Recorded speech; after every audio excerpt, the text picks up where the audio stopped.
Hi there, I'm Tyler, and I'm playing here with the Gauntlet, which, if you've watched many of my videos, I play with the Gauntlet quite a bit. One of the best groups of people you're ever going to find. If you like to game, if you like reading about games, if you like learning new things about games, the Gauntlet is the place to go find. And we have a presence on Facebook. We have a presence in the G+. You can find us at gauntlet-rpg.com. I highly recommend it for anyone who likes really supportive, really fun, enjoyable, non-stress gaming with folks. We do so much stuff. We have our con coming up. We have a fanzine called Codex. Lots of awesome things. Go out there and take a look. We're going to be playing today Monster of the Week. And this is going to be a 4-session set. And we're playing in Marais, Louisiana, which is a community out in the middle of the swamps. In ways, time sort of has forgot it. They have cell phones. They watch some modern TV shows, but they're isolated. The people still kind of live off and in the swamp. People usually grow up, grow old, and die there. Few folks will escape this sort of rustic, out in the middle of nowhere existence, go off to LSU or go off to the city down in New Orleans. Some of them never come back. Some of them find themselves drawn back home. And what we're going to be doing is we're going to be exploring a little bit of the troubles out here in the swamp. Now, I have some great players.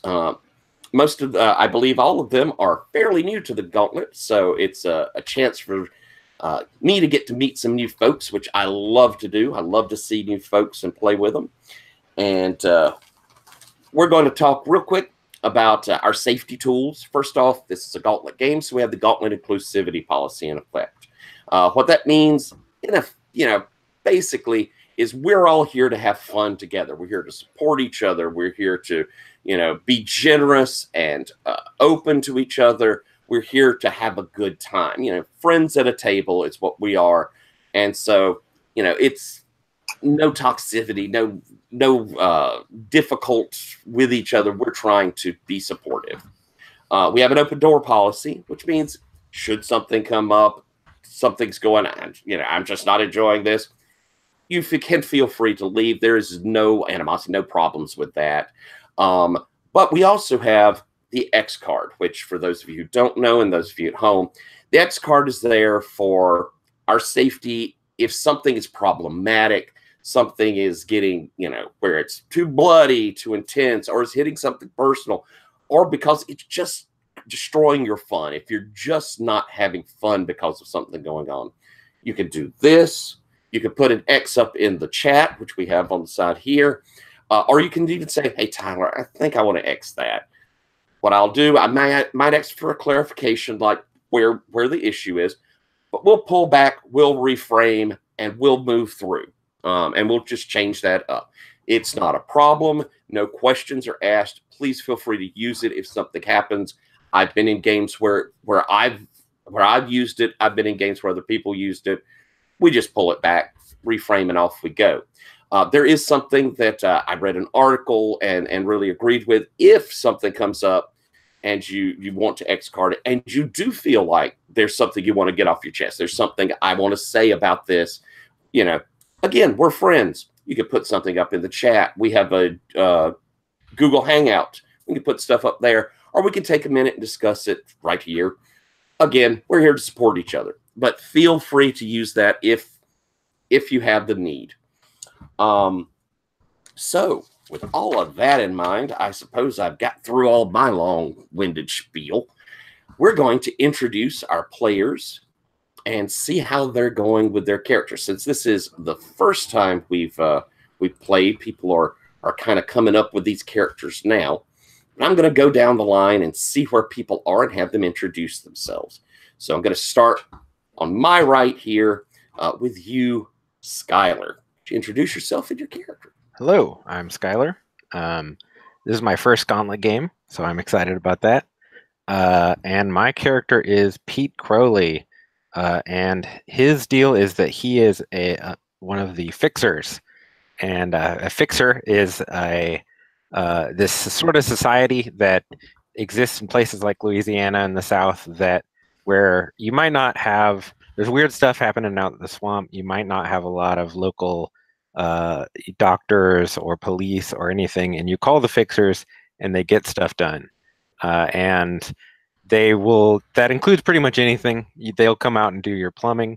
They might do some sort of witch doctory stuff to help you out, but they're mostly useful if something really weird is going on, and so they're sort of like the Ghostbusters of the South. They always ask for they always have a price attached to what they do, and it's not usually money. It might be something that you don't really understand, but they're just sort of weird folks, and so that's him. I dressed in character. Um, but this guy is a sort of a small guy, blonde. He looked like he used to be tough, but he's not. He's maybe about 40 years old, and has sort of been beaten up, and so one of his eyes is a little cloudy, and he's the type of guy that if there was a dead raccoon under your house, you'd ask him to crawl under there. He's like really wiry and small, and it's just sort of that kind of guy. So let's see. Should I talk about my moves now, or should I? Okay.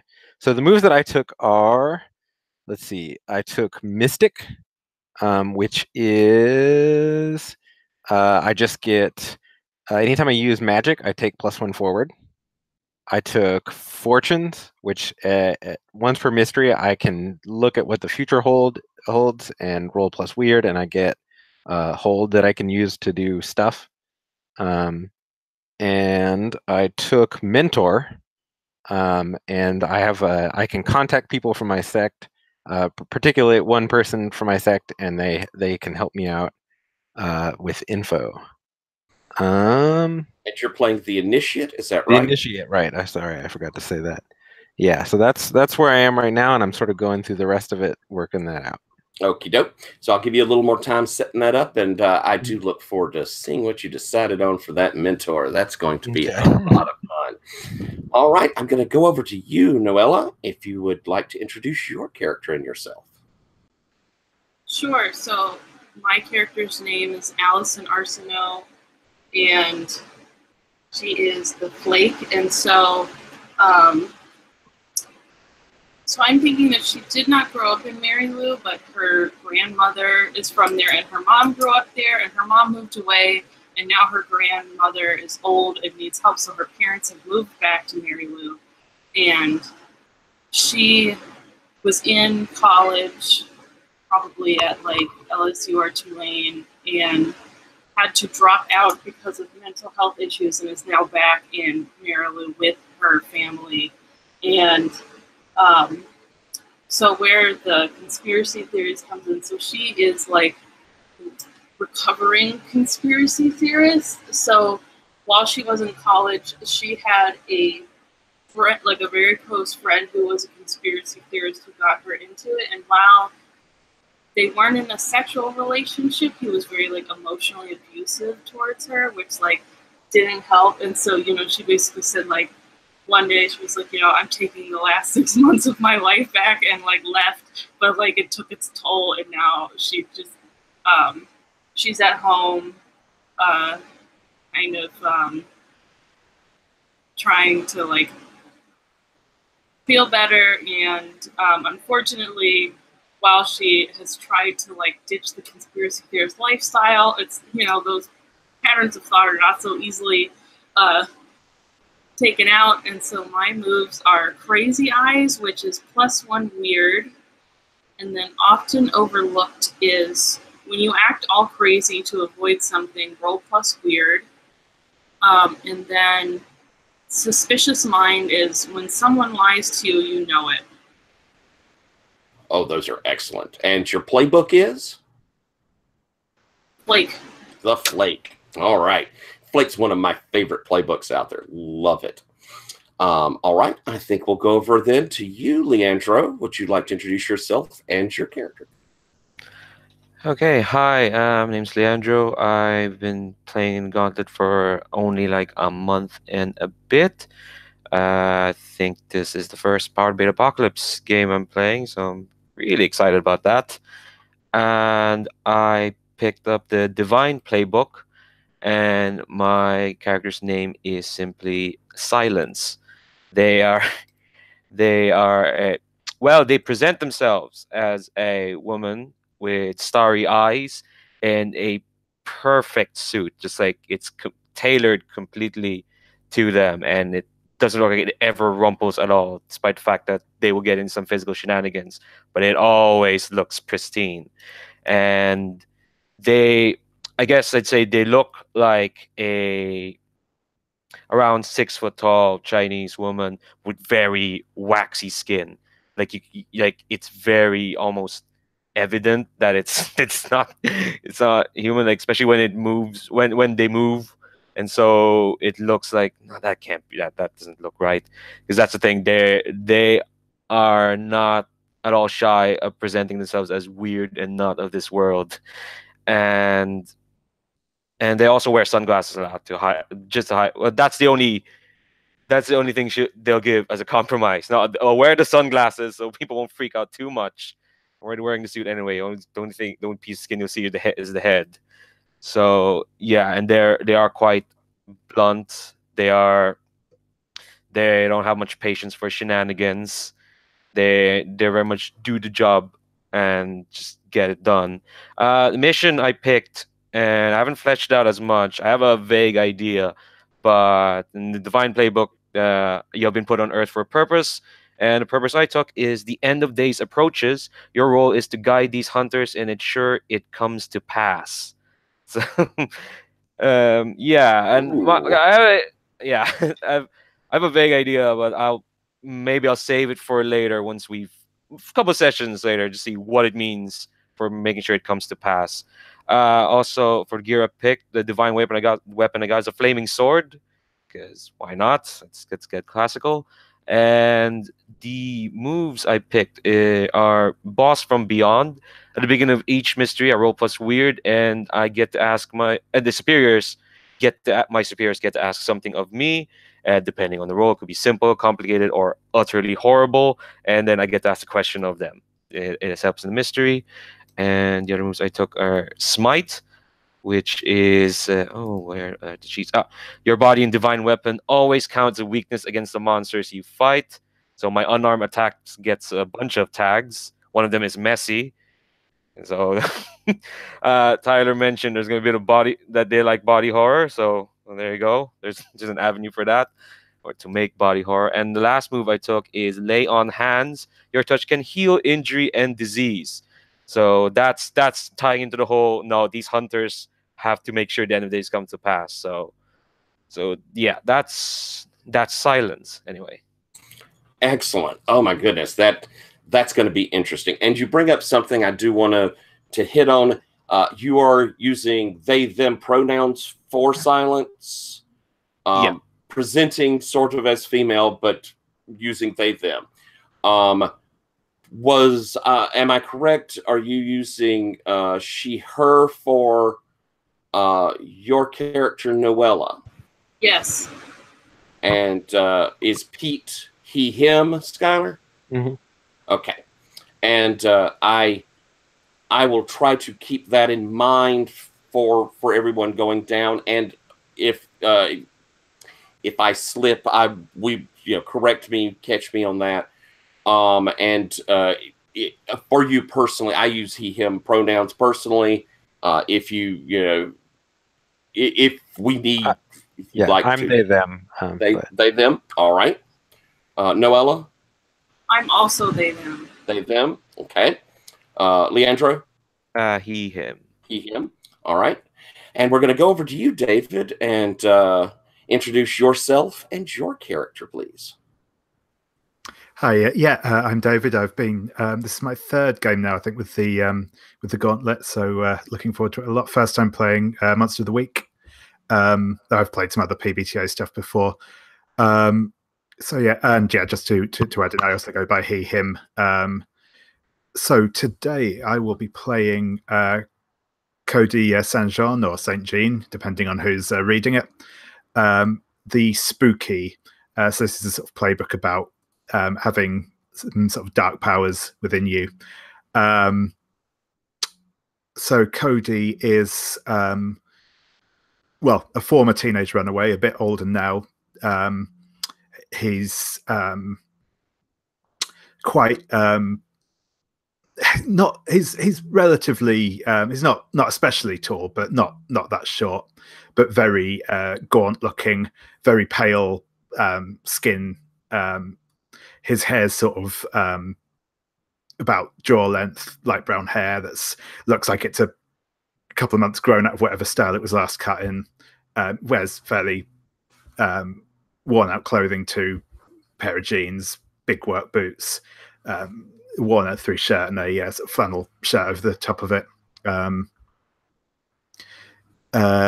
He is so the moves I've gone with for him are telepathy, which allows him to contact other people mentally, which allows him to take certain normal actions without communicating or interacting with people necessarily.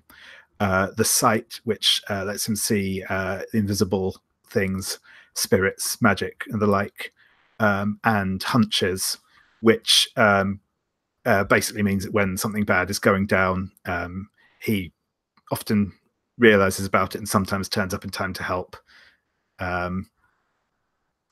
As another feature of the spooky, their powers come from a sort of dark spirit and comes with some downsides. The ones I've gone for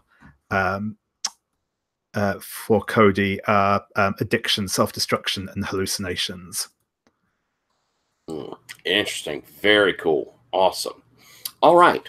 I'd like to go through real quick kind of a tone and content and do a little bit of a line and veils.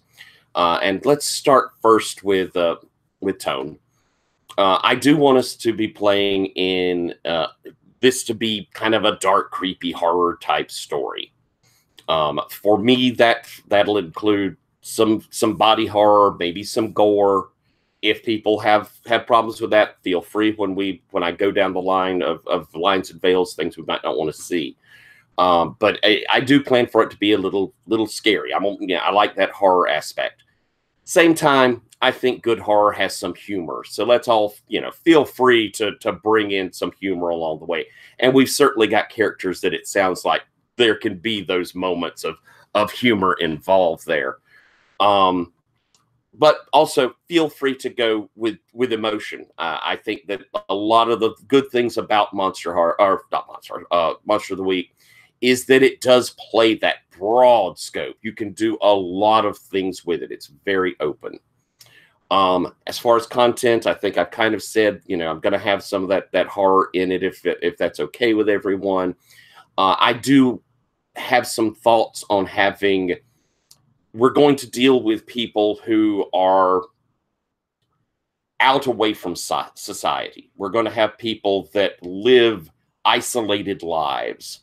That, some of them will be people who live in the swamp and really only encounter other people like them. The town of Marais itself is out in the middle of nowhere, is isolated. People don't just come in very often. It's not on a major highway. So visitors are usually people who are coming to hunt or to fish. They do get a good many like naturalists or people coming from the university to study parts of the swamp. But it's not a touristy sort of place. This is not like New Orleans. This is definitely out in the middle of BFE. And it is a place where, it doesn't get a lot of people outside of it. And they're a little distrustful because of that. There is a bit of that town and country feel of, even though Marais is small and in its way backwater, they still consider themselves townies as compared to the folks who live out in their shacks or live in the old plantation houses or live out in the swamps. So there's a little bit of that going to be going on. For lines and veils, I sort of set across that no sexual violence in a game. I just don't think there's a need for it in a game. I also tend to avoid outright like animal cruelty. We are in the swamps. There will almost certainly be snakes and alligators and that sort of thing where we will, they will be dangers. So we may see some things like killing animals unless there's a big problem with that. But animal cruelty itself, I tend to avoid. I also tend to avoid things like cruelty to the helpless, small children. I have no intention of bringing in people with particular, like, mental handicap or anything along those lines. But to those that are helpless, or those that cannot help themselves, I tend to try and avoid any sort of cruelty there. I'm going to go down through and, with this in mind, ask everyone some lines and veils they might have, if there's others you might have. Skylar, anything that you'd like to touch on? Nothing comes to mind right now. I think you've touched on my stuff, and if anything comes up, I'll let you know. Certainly, and we have the X card on the table. Noella, anything lines and veils you'd like to add in? No, I just wanted to check because I'm thinking with my character there might be like some self-harm stuff that might come up, so I just wanted to check if that was okay. Is that a problem from anyone? I trust you, Noella, knowing you to use that in a respectful way. Anyone have a problem with that or a line? Okay. Leandro, any lines or veils you'd like to add in? No, I think everyone's covered what the big ones that I'd want to avoid. Okay. Nothing particular for me. All right. And David, anything for you? Yeah, again, I think that's covered everything for me. Again, just as Noella did, I think with my character, there's obviously with the particularly with the influence of the sort of dark powers and stuff. There's some issues there around addiction and the like, which again, if anyone has issues with, let me know. And all righty. And again, we have the X cards, so and with that, we can have things framed. We can have that X card as a safety valve to say, all right, this is bothering me. Why don't we fade it to black? We don't have to get into that. We can know where that edge will be. All right. So with those things in place and kind of an understanding of our characters, I'm going to give us a second. Y'all finish up your last bits, and I'm going to kind of lay out our first bit of adventure. Oh, I did want to find out this before we go any further. David, what are we thinking of? Cody sounds like he's probably not from Marais originally. That's right. He's probably from somewhere very similar, just not here in particular. Has he wandered in just recently, or is it okay? I think so. I think just possibly this evening. It's yeah. Okay, and we'll see how bonds work out, because that might make some differences in that. Yeah. Okay, cool. Leandro, are you thinking that Silence, obviously not originally from Marais, and kind of unusual looking. We'll get into when we start really going into your character and stuff, some things about Silence, because that's very interesting character. Are you thinking you've been A, here on Earth for a while, and B, here in the environs around Marais for a while? I think they've been around for a while. They've been looking for the specific hunters and the specific mystery or adventure or mystery or happenings that's gonna kind of trigger what they've been put there to do. I think Marais maybe a few weeks, enough for some of the locals to start getting used to their presence. Not used to it yet, but they know they've started getting used to it a bit. They've seen them. They're getting to where the populace knows that Silence is around. Yeah. Okay. All righty. Noella, I think you established a little bit in your introduction. So you originally came from here, had moved away, and now have come back. How long have you been back? Well, I'm thinking that this is her first time living here, but her grandparents and her mom are from here, and so she and her parents she grew up with her parents, probably like Baton Rouge or something. But now that her grandma is sick, she's kind of back here, and she was.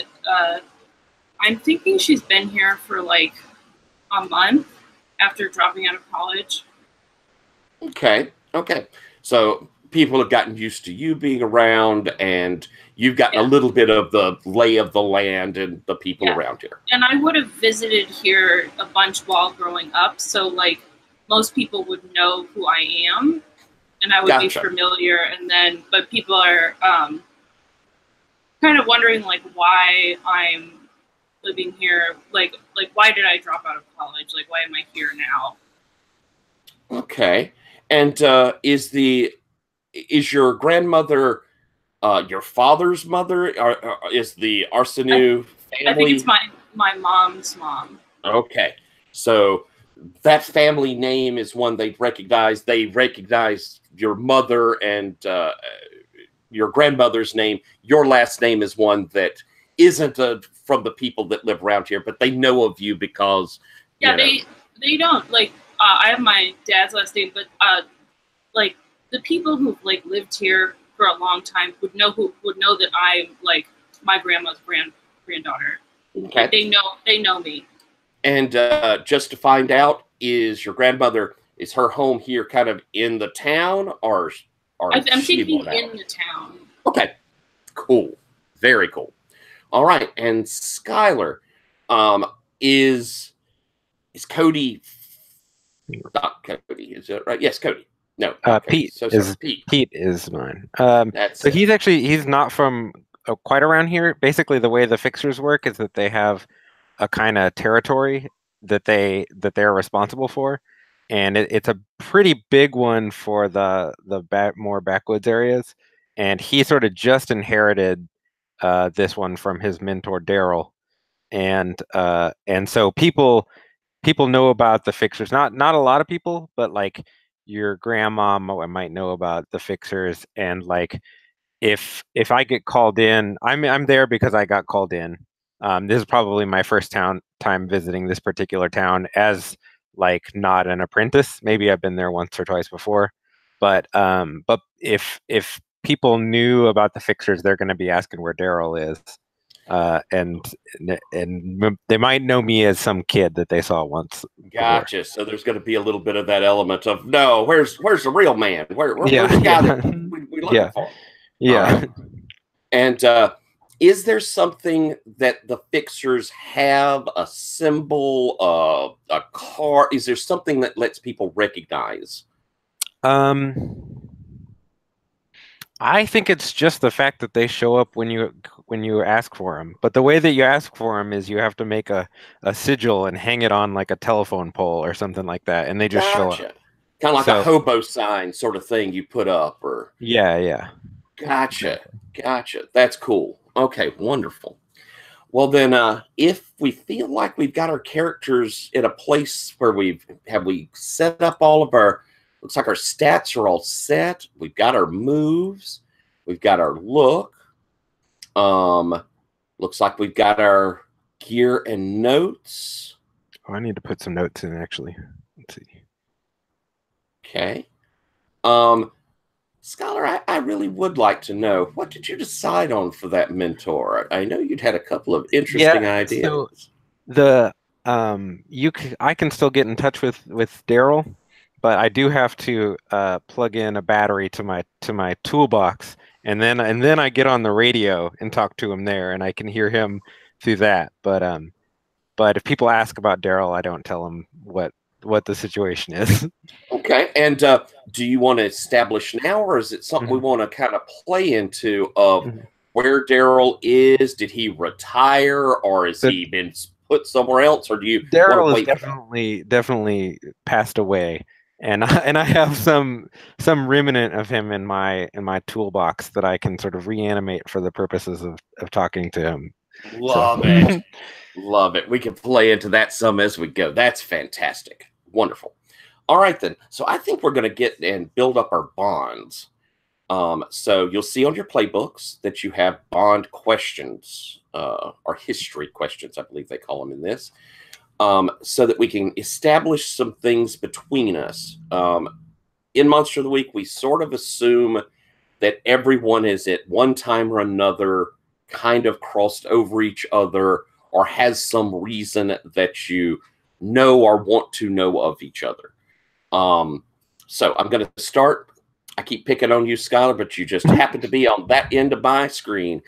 So what we'll do is we'll go through and you can ask, kind of place someone in a bond, provided they're okay with it, or you can toss a bond up and say, hey, somebody feel like they'd like to take it. It's up to you.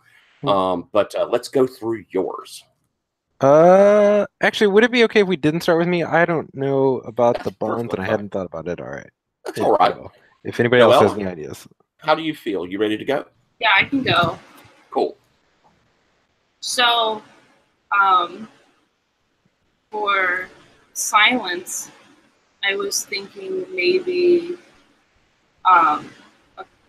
so I was thinking maybe a relative, but like, since my grandma is like really important in the town, maybe silence like kind of,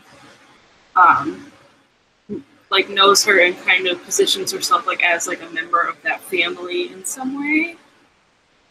Ooh, that's interesting. Is your grandmother religious? Probably. Certainly makes sense. Yeah, that kind of makes sense. Maybe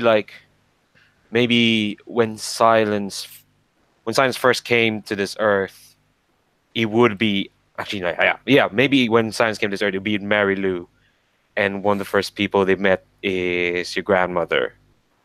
Maybe I'm gonna expand silence being here from a few years to maybe a few decades. Yeah, maybe she met her when my grandmother was much younger. Yeah, much younger, and they kind of drop in every now and then. And this was probably just one of those visits, but to pay respects. Yeah, maybe Allison kind of considers to be like an aunt or something. Yeah, mysterious aunt Like that never ages. the mysterious aunt, yeah. Yeah. Love that. That's very cool. All right, Noella, another one for someone else.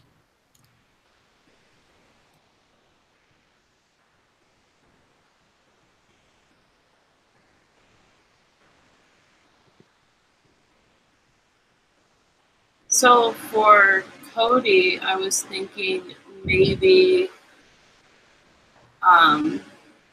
old friends, like maybe they knew each other from like a long time ago, like from like a different place that they both lived. Yeah, there's a good chance that Cody spends a bit of time in New Orleans. I think you said that's where you went to college, wasn't it? Well, I said she grew up in Baton Rouge, but she probably went to college in New Orleans. Yeah. Yeah, I figure. Yeah, sort of. He probably tends to. He probably tended to gravitate back there sort of during spring break and the like, when it's a lot easier to sort of blend in with the students. So yeah, they may have met up back then. Excellent. I like that. What do you think? I'll ask you first, Noella.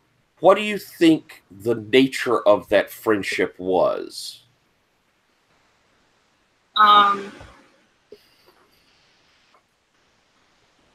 Maybe they like hooked up a few times and like kind of like, but they're still like, casual friends, but probably not like a super deep relationship. Yeah, that makes sense. Yeah. All right, and asking you, David, to kind of come back on this. What do you think Cody thinks of her? What do you think Cody sees her as? This kind of just a romantic partner, or was there something deeper in Cody's mind there? I think he actually probably got on quite well with her, because I think if he found out about her sort of conspiracy theory leanings. I think you've actually been quite interested in that because he's obviously got his own sort of mystical thing going on that he's not really sure what it is. So I think that was definitely something that kept him around. Did you reveal any of your unusual abilities? Probably to an extent. It's probably fairly obvious he has I think part of obviously what his stuff manifests as, he has very intense nightmares and the like. So yeah. Okay, cool. All right, that's neat. That's a good bond. Noella, another? I think your last one would be going to Pete.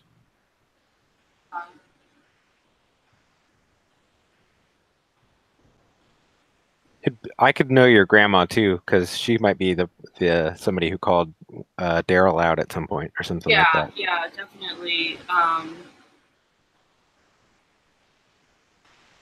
I think an interesting one would be they're somehow tied into it all. You've been keeping an eye on them because, like, Grandma definitely like knows you, and I think when you took over from Daryl, she like made a point to like invite you over and get to know you. Mhm. And so I don't really know you like that personally, but I know you're like a keeper and like, oh man, it's like the truth is out there, you know. It was like, yeah, and I'm real hush hush about it. Like I don't really Yeah. want to talk about like I don't want the order's secrets to get out or whatever. So yeah. Excellent. Okay, I like that. That's very, very good. All right then, Leandro, let's have you do silences bonds. Okay. I was looking to at the questions. I think for Allison, it's that silence kind of feels they should not be involved in the situation. The prophecies didn't mention them at all. It's like, and they didn't get this premonition until after Allison came back from college with conspiracy theories up to up to her eyes.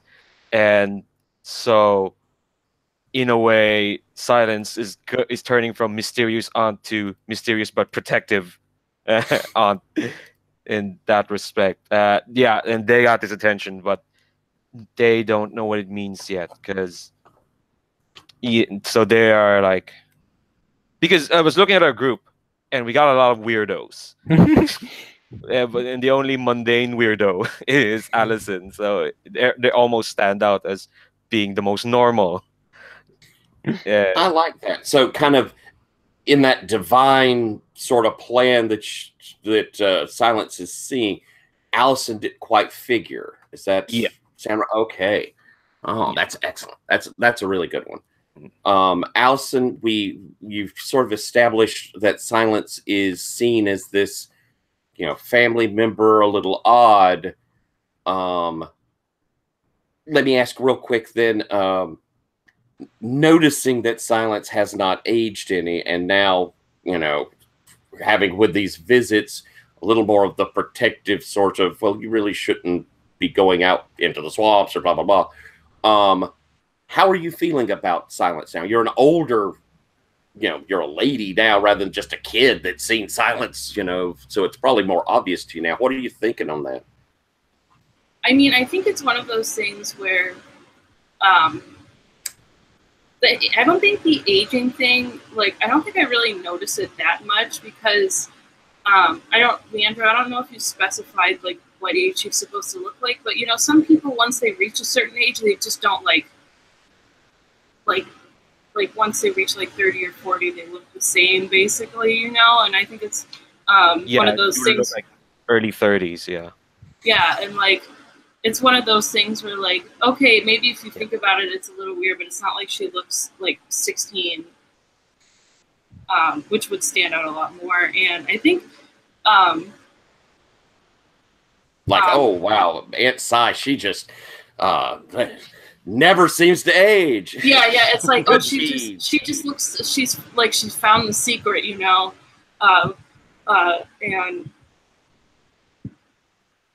I think it's definitely like Well, I think right now every family member is a little more like protective of me because of like my issues. So it's just like, oh, just like another one. And I think I think I'm overwhelmed, but I think it's a little weird, but I don't think I like read too much into it at first. Cool. All right. Maybe as it goes along, she might realize that something is going on. Gotcha.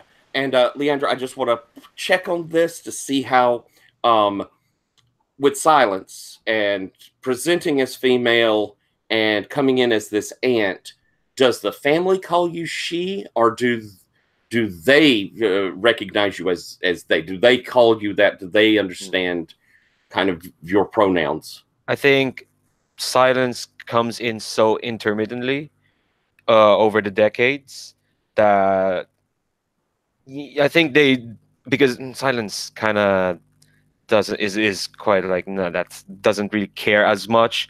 Like, they know they're not female. That's the thing. I think, and they do make an impact whenever they show up because they just stand out.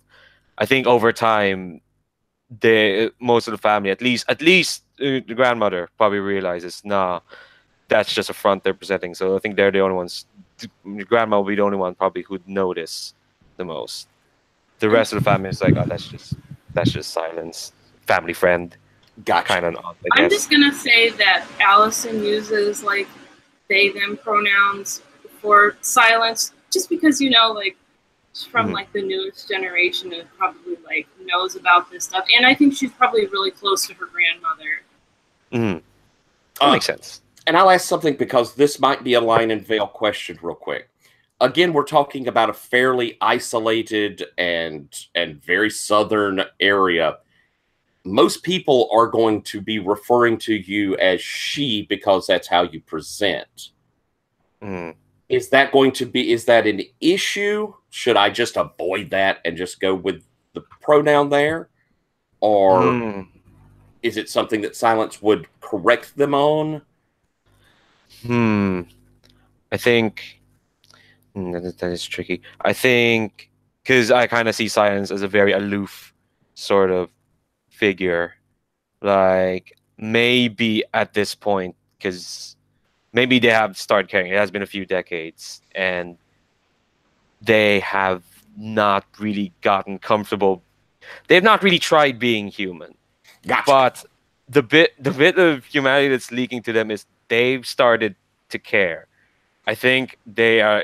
I think we have reached a point where they're gonna be a bit more. They're gonna be annoyed by it. They don't know why.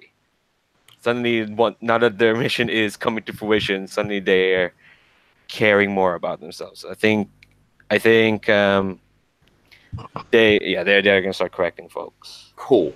I think that could be an interesting bit to the story then, if that's something that doesn't affect people on lines and veils there.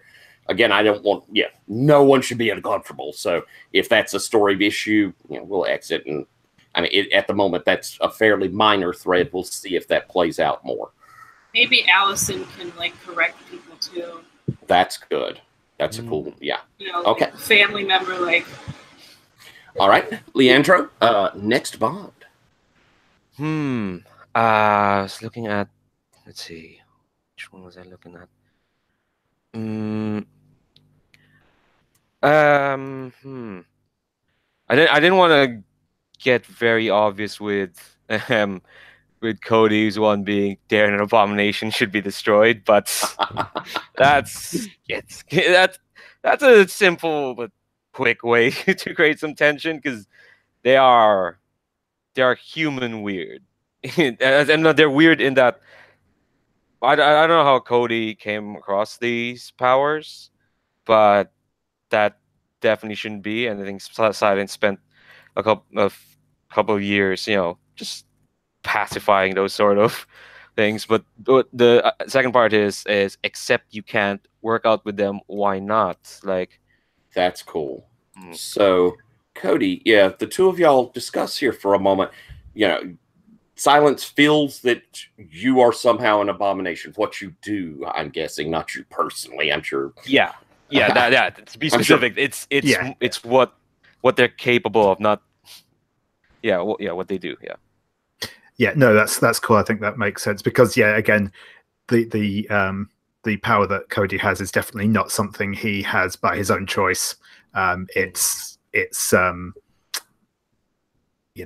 possession or something along those lines that's sort of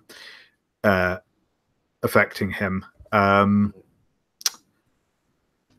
So I think the most maybe actually that I was just thinking that might make sense for how why you're not able to act on it is because essentially the power inhabiting him is an abomination, but he is an innocent.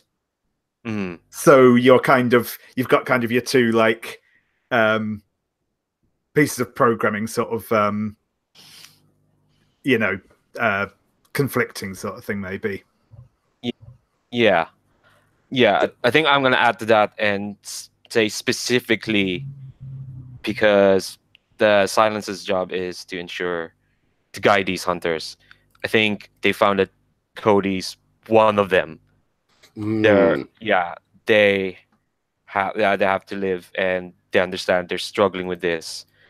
And I think they know that Cody's not at fault, and also they're important to this. And that might conflict once. Well, I don't know if the conflict will happen if the end of days passes, but yeah, it'll come up anyway. That sounds I'm down cool. for that. That's good. Okay, so that works for both of y'all, and then I think you need one for Pete.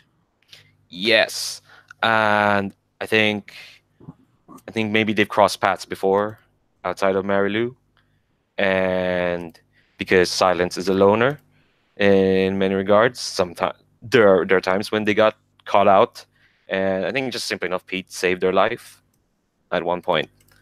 It's yeah, I think probably we were called in to deal with you and just sort of had to explain that you were not a problem in that way, or like something like that.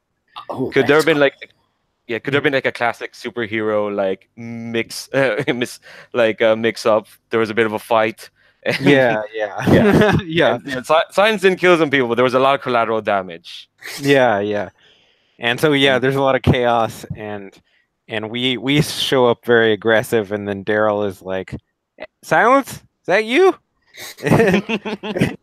And then we have to sort of explain to everybody that it wasn't your doing, something like that. Okay. Cool. That's a great bond. So if that sounds like that works, y'all are happy there. I'll move over to you, David. Let's get your bonds out. Sure thing. I think I know what I'm going to go for everyone. So yeah, I think for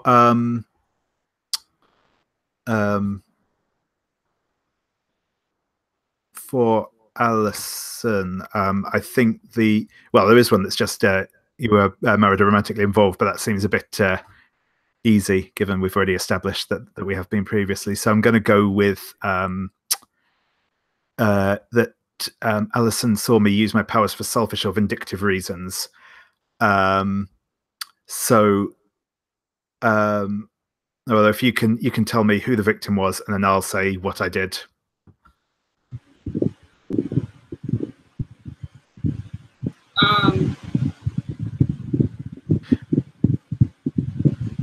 Maybe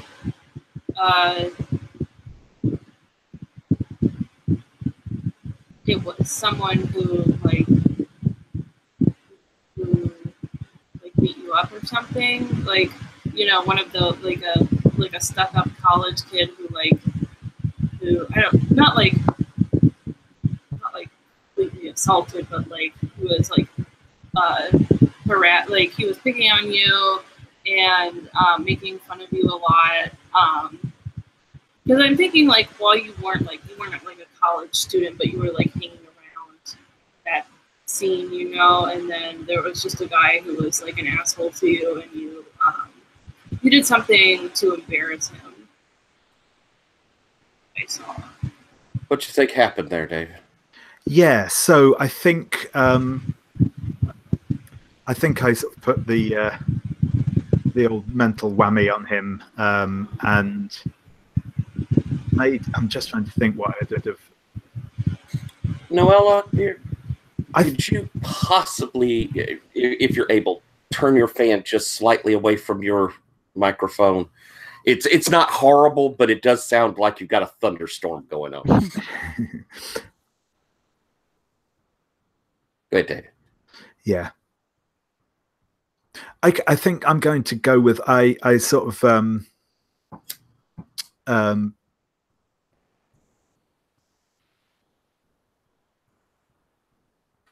I convinced him to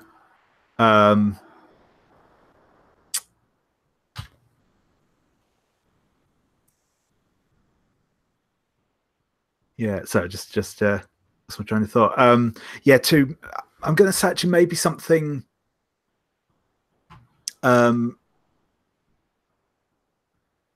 yeah, sort of slightly more than just sort of purely humiliation. I think I maybe convinced him that it was a good idea for him to like drive his car into the swimming pool in the in the hotel sort of thing. It wasn't, didn't, no one got like seriously hurt or anything, but yeah, something a bit more embarrassing, ruined his car. Yeah, exactly. Got into trouble.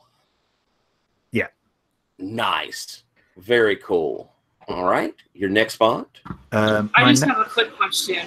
So would Allison like know that you were responsible for this? I think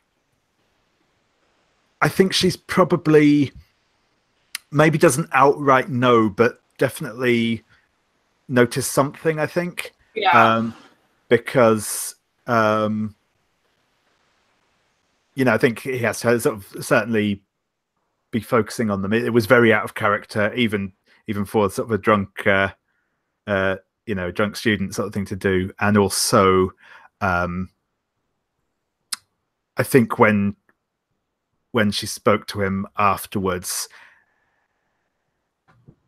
he seemed a bit cagey about it in a way that he shouldn't have done, because seemingly he had absolutely nothing to do with it. But yeah.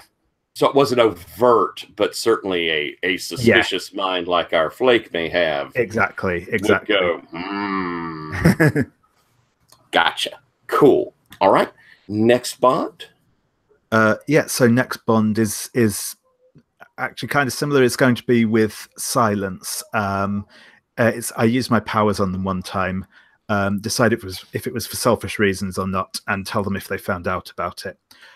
So yeah, quite simple. And I think at some point in both of our travels, me and Silence crossed paths. I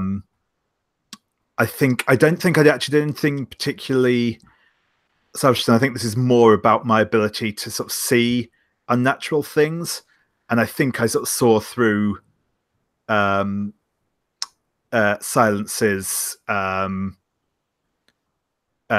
sort of human seeming sort of thing, which probably freaked Cody out a lot. And it's probably, and I think that both Silence did notice it, and I think that's probably what put them onto him in the first place, sort of thing. That's when they realized he had something about him, sort of thing. Yeah. What did Cody see? So I think yeah, he looked at Silence and just kind of got drawn into their eyes, even if they were wearing sort of the dark glasses at the time, until all he could see around him was like a big star field sort of thing, just sort of void and emptiness. And yeah. Sound good, Leandra? Yeah, that sounds like a good inciting moment for like, oh, who is this person? And then Silence realizing, no, can't take care of him. Important. Excellent. All right, and David, your last one I think goes to Pete. Yeah, so I think for Pete, I'm going to say that I hope that Pete can help me control my powers, because said I'm not from Marais specifically, but from the same sort of general region somewhere in Louisiana. So I think I'm aware of fixers, and I'm aware that they can, that they know a bit about the weird side of things, a bit about folklore. And I think maybe at some point in the past, me and Pete have crossed paths. I got an idea for that. Which sure. My thought was mine toward you was going to be that like you're a runaway, right? Yeah, that's right. Yeah. So my thought was that I actually met you, basically when you were sort of at your worst, and and not as in a fixer capacity, but like a friend of a friend asked me to help you out, and so I picked you up in my truck and took you someplace and put you up for a couple days or something like that. And so you knew me just as a guy and found out about the whole fixer thing later. Yeah, that sounds cool. That sounds cool. Okay, so that neat, and it goes over then to you, Skylar. So I think that's that first bond. With okay. And yeah, so I like that one. Let's see. I'm thinking for silence. We've got one here that is they're described in the prophecies, but the role they will play isn't stated. So that freaks me out. And I have my mentor sort of left me this big old sort of notebook or old book of stuff, and it has a lot of things that I don't understand. And you are definitely described in there, but it doesn't. It's sort of one of those pages where the writing stops becoming legible and starts seeming really weird. Can I ask a question then? With these writings to kind of build up our mythos a little, does your prophecy speak of this kind of end of days thing, and silence figures into that? Do you think you want to go that direction, or? I'd say that references to the end of days are very common in this book and very contradictory. So there's that it comes up, but I don't know how seriously to take it because it's just sort of a bunch of received folklore, and who knows. Right. There was all these end of days that would have ended ages ago. Yeah, exactly. But you are like a lot of those things are things that I've seen no hint that any of it is true. But like I've met you. And you're in there, and you were in there before we met. And so I have some evidence that there's something to be taken seriously about that, but I can't figure out what it means. That cool with you, Landro? Yeah, cool with that. Excellent. All right. And I don't have there's a list of ones that I can take, but I had an idea that I would run by you, and I've forgotten your character's name. Is it Allison? Yeah, there you go. My thought was that actually, at one point I wanted to recruit you, but your grandmother has specifically forbidden that. That's cool with me. Okay. So you seem like you remind me of other people in the organization. So you seem like the type. I like that. If that's but good Grandma with you. said no. Yeah, because it's not a glamorous life. You went to college. I didn't even go to high school. So it's not the kind of thing you'd want your granddaughter to be recruited for. It's also dangerous. Yeah, certainly dangerous. Wonderful. Okay, I think we've got some really good little bonds between us all. And it sounds like we have, I'm just going to try and lay out real quick our timeline of people arriving. Silence, you've been in Marais now for a bit of time, at least several weeks in Marais itself, right? And you've been visiting the family. Noella, what is your grandmother's name? Let's get her on the table. Do you have any good ideas, Tyler, for like Creole names? I can give you my favorite old Southern name for a lady. Sure. Zobelia. What is it? Zobelia. That's fine with me. All right, so Grandma is Zobelia, and do you have a last name for her? It's a good, like, French last name. Let's see. Could be something like Duchamp or Fortenu. Simone. We can do Simone. Simone. Sounds like I'm bad at French last names. I already used my friend's last name, but that's her dad's last name, so we can't use that.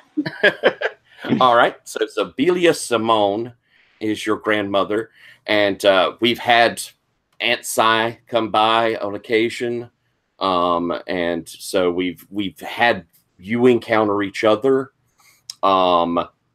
Pete, you say you've probably just come into Marais fairly recently, being brought in, or did you say you were here in town for a little bit of time? Oh, yeah, I've just been sort of brought in. We had, in fact, at roughly the same time, several people sort of summoned me, which is not a common occurrence. So I've just showed up in my pickup truck, and I'm trying to figure out what's going on. Excellent. And since it's that sort of almost mystic calling that you come when you're needed, I think that, again, yeah, you've had several people in this area who put up the signs.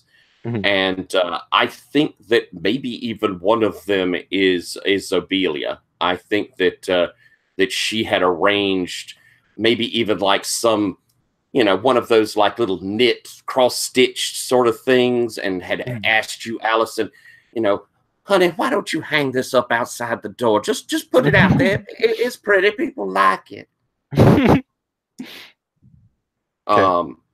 Sort of thing. And, you sort of knowing a little of the fixers might recognize that she's doing one of these call for helps. All right. And let's see. Did I ask Cody?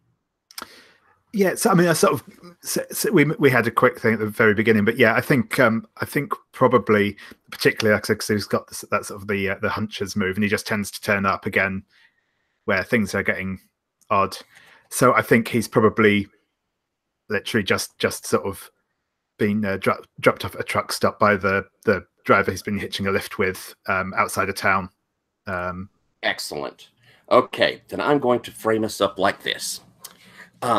Marais, as it said in our description, but I'll tell us here real quick. Marais had some of the people who had lived further out from town have stopped coming in. People have been seeing strange lights in the swamp, and there's always swamp gas, will-o'-the-wisps that are out in the swamp. Odd things are seen at night in swamps. The people that live there are used to them. They, ain't nothing, just ignore that sort of thing. But we're having, families that aren't coming back in for supplies like they used to.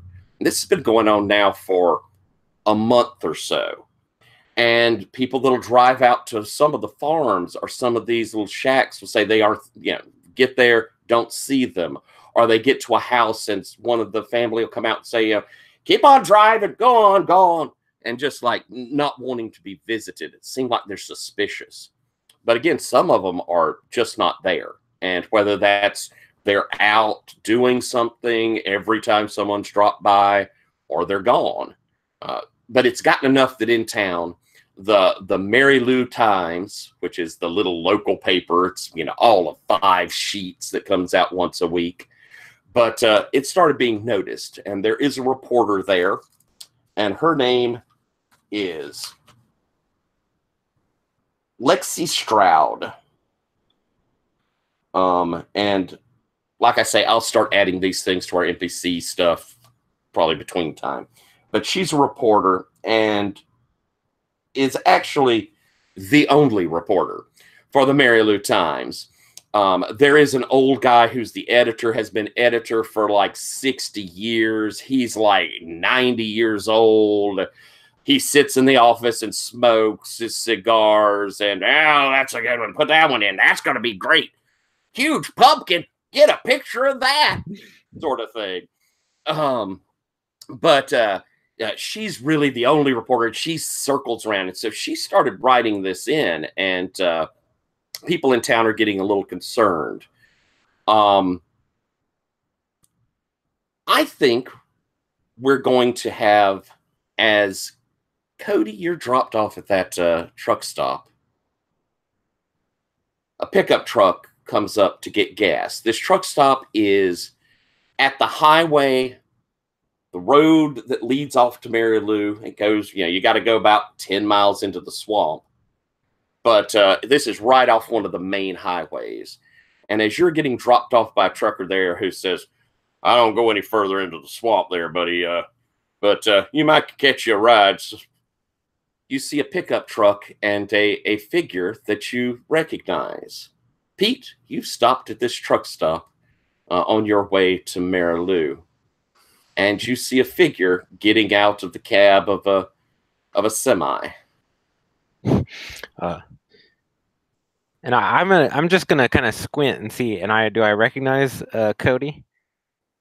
I think you probably do. So I guess I'm just gonna hop out and be like, "Well, fancy meeting you here." You're driving the lonely road here, stranger. Could you maybe use a little company? Sure can. The passenger seat's a little full right now, so you'll have to ride in the back. But I can slide that window open if you want some conversation. So yeah, my car is filled with weird bones and beer cans and a shotgun, that sort of thing. So, but yeah, I can. You can hop in the back, and I have a little window that I can slide open, so I can hear you. Cool. Yeah, Cody's got one of those sort of sort of military style duffel bag type things slung over his shoulder, and he'll hop up in the back of the truck. Cool. So are we outside of town, or do we still need to be driving pretty significantly in? It's about 10 miles from here at the highway, going back into the swamps to get to actually the town center of Marais. Okay. I guess I'm gonna probably just head in that direction. I would probably go to. I forgot your grandma's name. I have it written down here somewhere, but so Zobelia. Zobelia. Given we have a relationship, I would probably stop by her place first. Okay. Cody, did you recognize Pete? Yeah. He definitely. There was definitely that flicker of recognition in his eyes when he saw him. Yeah. As you hop in the back of the truck, you say anything as y'all start driving off through the window? So you got business bringing you down here, Pete? Yep, we got some people disappearing. We don't know much about it, but I have been people hung on several things up on the telephone poles, and so I'm on my way. And just seeing you tells me that they're right. Mm. Yeah, I'm kind of weirded out. I actually would be this is sort of, I'm connecting the dots here and just running into somebody I know on the way to town that I visited not that many times. It tells me something is up. It seems fortuitous. Yeah. What brings you this way?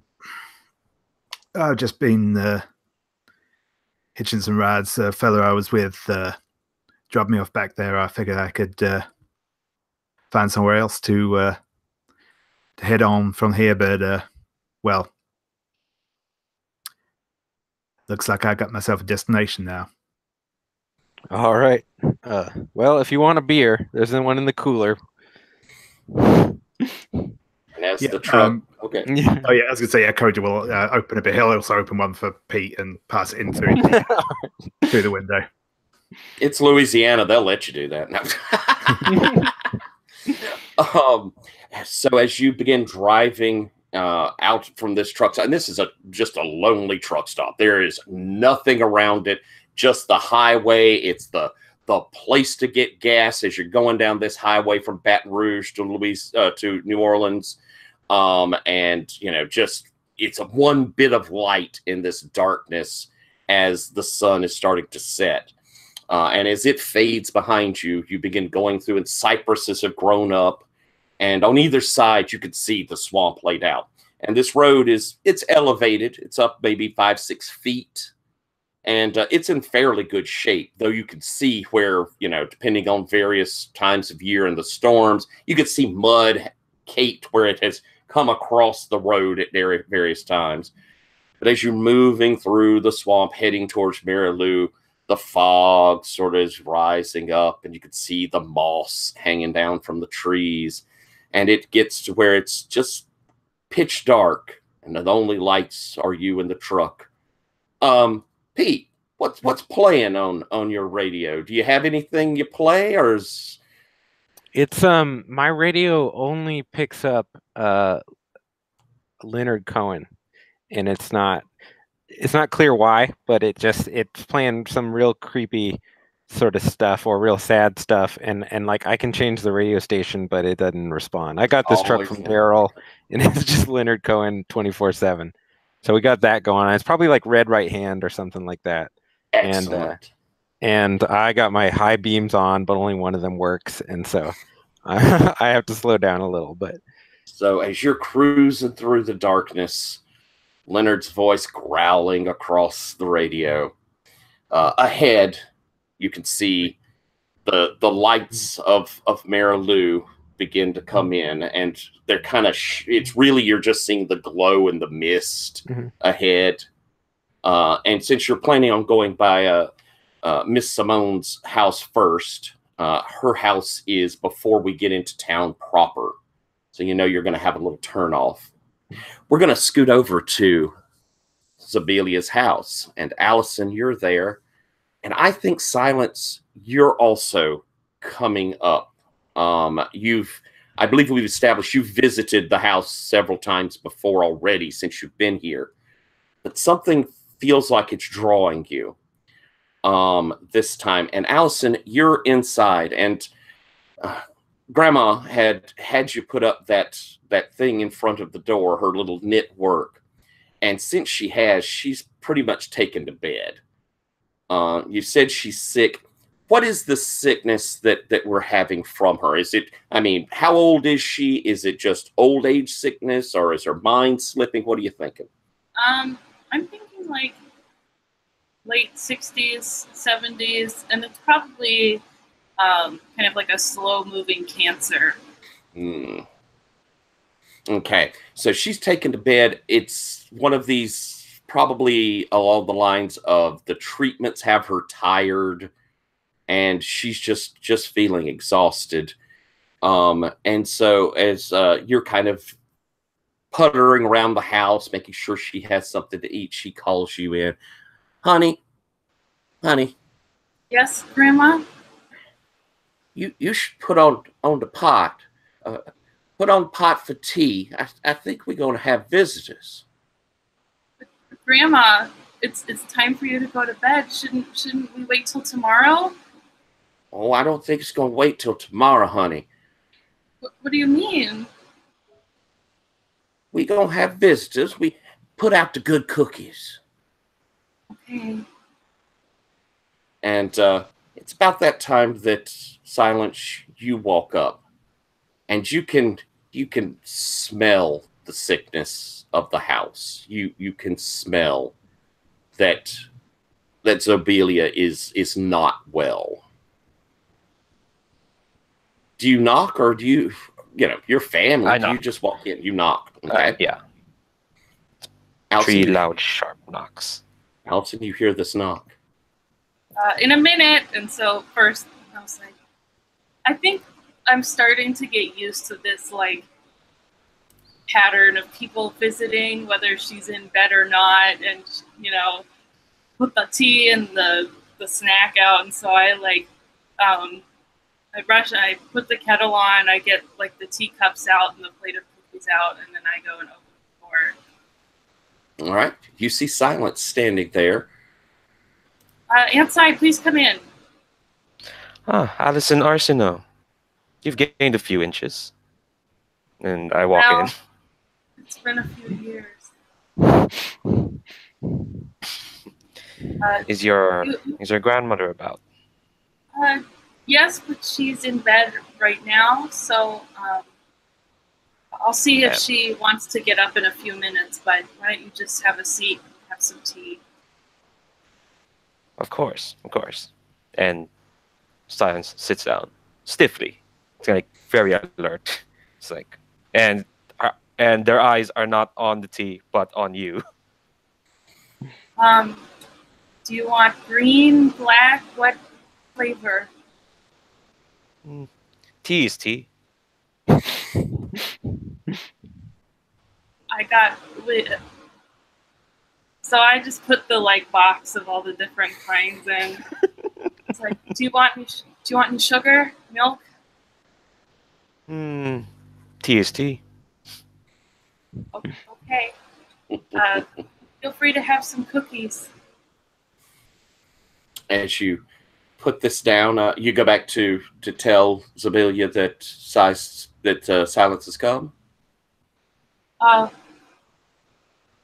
Grandma, Aunt Silence is here. Do you want to get up, or do you want me to just entertain her while you rest?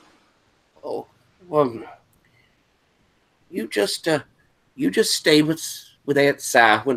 When the others show up, you could bring them all in here. Oh, okay. Just let me know if you need anything. She kind of looks at you, and she gets this really sweet smile. No, I don't need much. I'm good. Okay.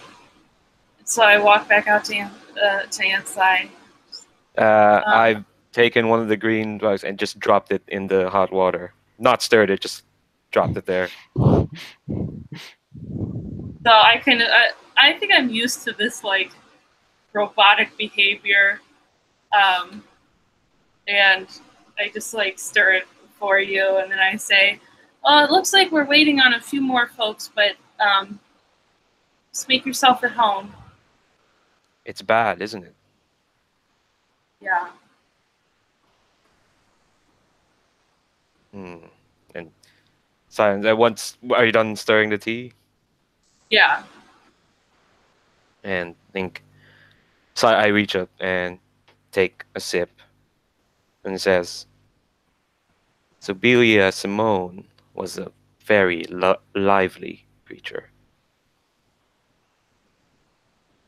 Well, I like to think she still is. And Silence actually sighs and is like, and they don't really know what to say. This is the first time they've had to deal with someone they know dying of old age, not true. And Silence says, all things come to an end. Knowing that doesn't make it easier, doesn't it? Another sip. It'll be okay. A thin smile. That sentiment is thrown around far too much. As that ominous statement is made, a cockeyed set of headlights turn up the drive and stop out front of the house. Then you hear a beer can crushed up and thrown in the back. Pete, you can definitely see the sign beside the door that has called you here. So yeah, I'm just gonna get down to business and be like, "Come on, Cody, let's hop out." And I just sort of walk up and open the door, and I walk in. I expecting to see Sobelia, and what I see instead is Silence and Allison, and I'm just like, "Oh hell." Yeah, seeing Silence it worsens that feeling in the pit of my stomach that something is up, because I keep running into people that I know separately and don't know why they're all involved.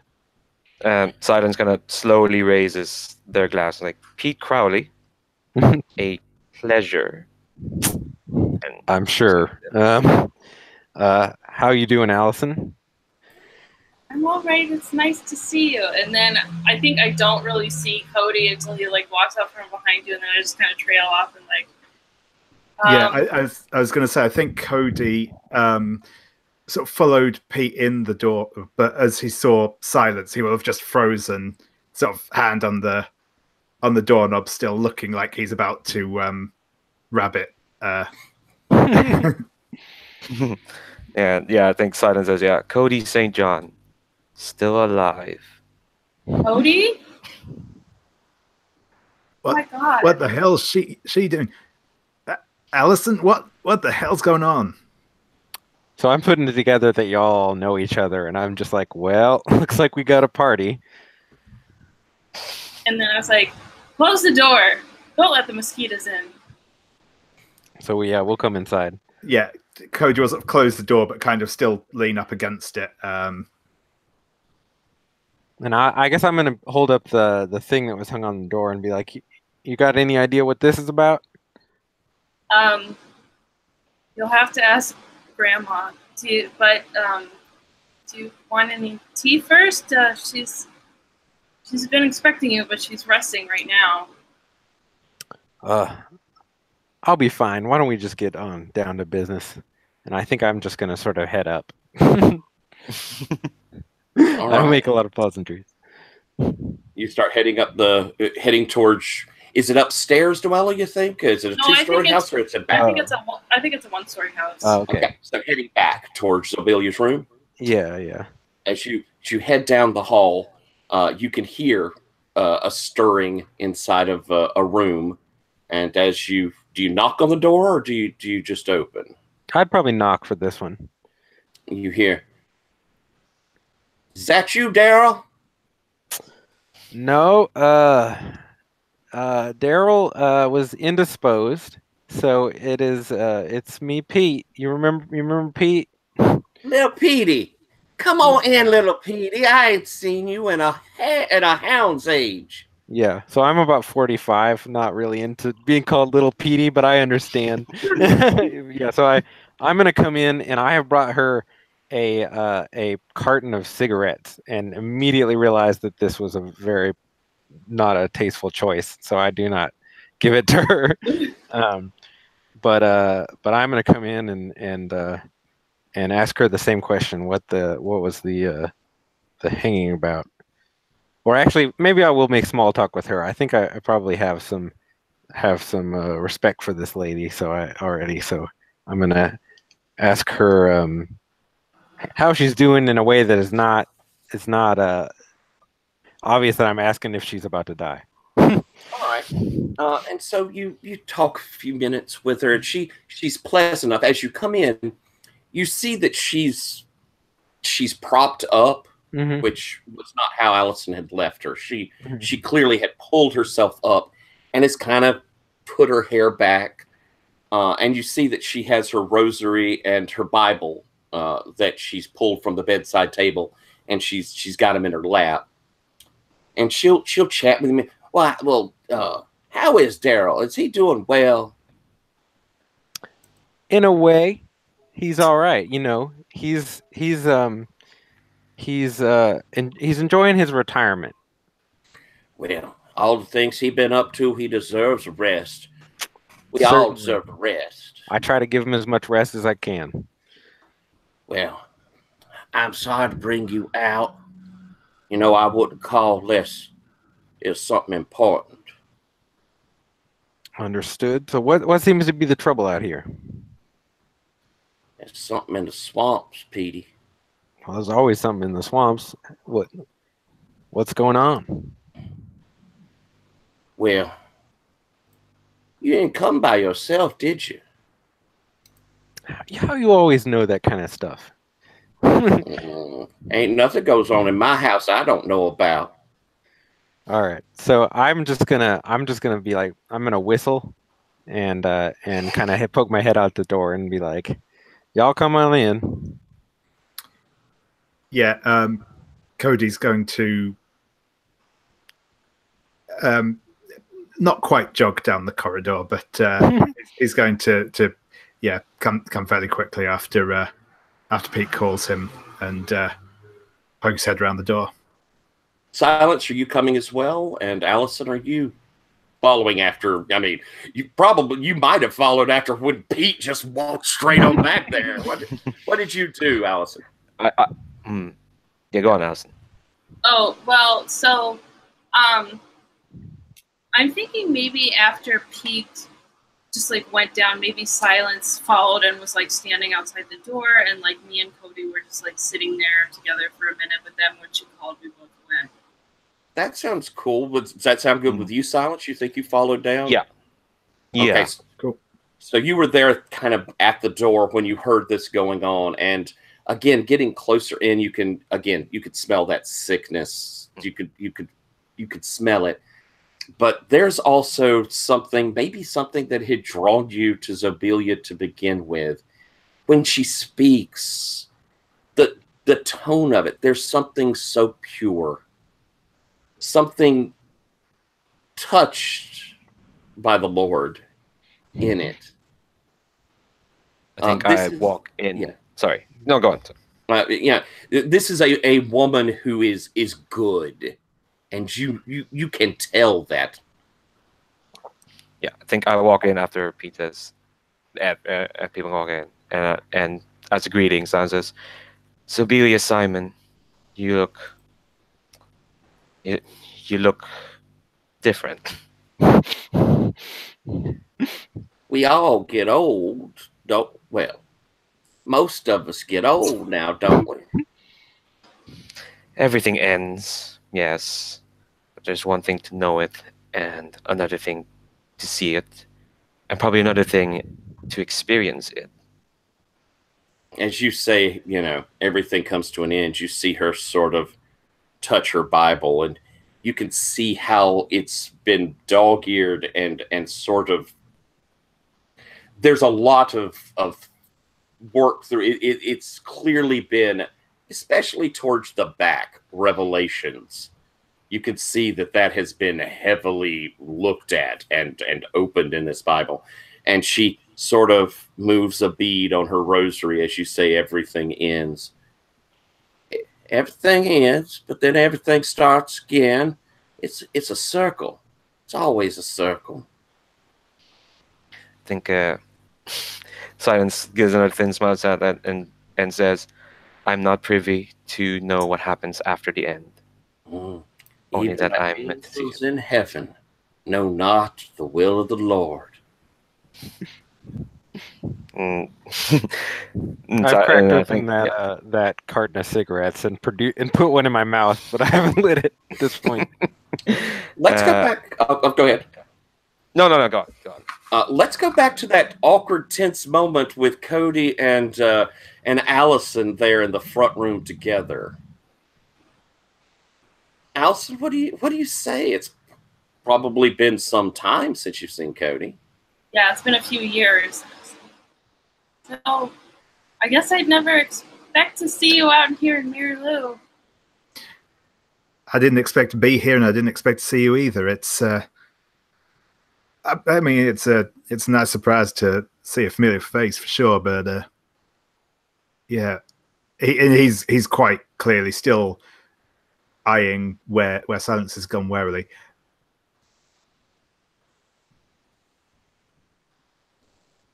What's who that the tall one? That's Aunt Sai. Yeah, she's a little weird, but she's a good person. They're a little weird, but they're a good person. So don't worry about them. So they just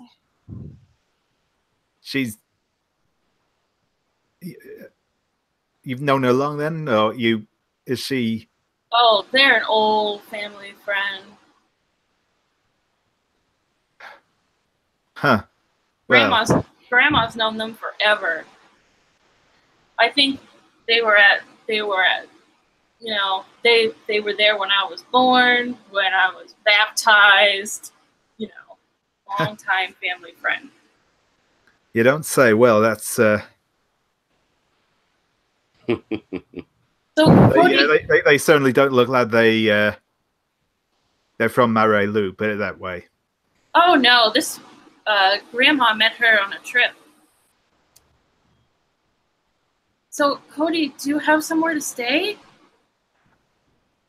I figured I'd find somewhere to crash. Don't worry, you can stay here with us.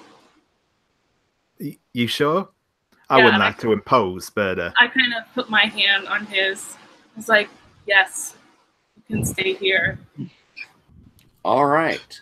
I think about now is when we have Pete kind of whistle, and you two head back towards the bedroom, and we see Pete and Silence standing by the bed as the two of you come in, and Zabeel will look up and see you, Cody, and oh boy, you need to eat.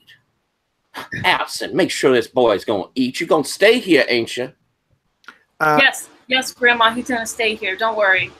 Well, we'll fatten him right on up. You need some cornbread. yeah, thank you, ma'am. And she kind of, she's been just chatting, but with you all standing there, she sort of thumbs her Bible. Petey, there's something I think you need to see. And, well, I don't know how much longer I got. So it was time. Don't talk like that, Grandma. Oh, hush now, girl. I'm not going today. The Lord will take me in his time. But you got to make preparations. I can't just leave this town, well, in a bad state. What sort of lady would I be if I leave my town in a bad state? No kind of lady at all. That's right. Petey, folks been disappearing. But their spirits. What's that? More than usual? More than usual, and for different reasons. I hear them. I hear them in my dreams. Maybe it's cause I'm close to my own time, but something's out there in that swamp. Something moving around. Something ain't supposed to be. Well, anybody seen anything? Yeah. I've heard some chatter about some UFO sightings, but what does Amelia think of Allison's kind of new? I think she's kind of Allison has told her the whole story of what happened with her friend and everything. But what does she think of the conspiracy theory stuff? She certainly believes in a lot of odd things. When you talk about UFOs, she'll say things like, well, it don't make no sense. We're the only folks in this whole big, huge universe. The Lord makes lots of things. And she usually grounds things in, well, a spirit's just an alien from another place. And she'll, used to. They'd say it's fairies, and then they talk about boggins. Now they say they're aliens, but it's all the same thing now, ain't it? That sort of, yeah. That's her sort of take on it. As you say that, she sort of nods. Well, could be, maybe, but I don't think they come from another planet. But I do think they come from another place. She kind of looks over towards you, Silence. Someplace ain't so good.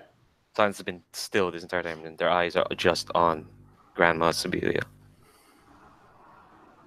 There's a hole opening up in this swamp. Something terrible trying to get out. Something horrible. Well, if we ain't had no sightings or nothing, I guess we should just figure out roundabout where it is. So, has anybody got a map of this town? You'll find one over in my dresser. And I tell you this, Petey. You should go. You should check out old. I'd actually had his name going to be Pete, so I'm going to change his name real quick. We'll call him Carl. All right. Old Carl Messier's shack. He came and visited me the other night. Allison, this probably you don't think anybody's come. He stood right there at the end of my bed, and he looked at me and he said, Miss Zobia, I was having to go. Before I go, I want to tell you, I have seen the devil. I'm gonna light that cigarette, and then and then I guess I'm gonna get that map out and sort of would I know about Carl or where to go for that, or I guess I could just ask Allison. Yeah. Put that down on the map. You probably know. Carl he really lives out in the swamp in a shack. You have to pole a raft to get out to a boat out to his place. He lives rough. He lives off the swamp, and when he comes into town, he brings in usually like gator skins or snake skins, which he sells to be sent off for making handbags and boots and stuff like that. And, so you know where it is, and it's out there.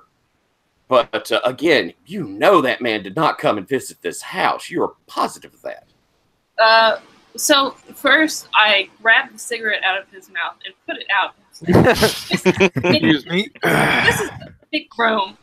Don't smoke in here. Sorry, old habit. It's like, Grandma, no one's been here for the last week. What do you mean Mr. Carl came? I saw him. He stood at the end of that bed.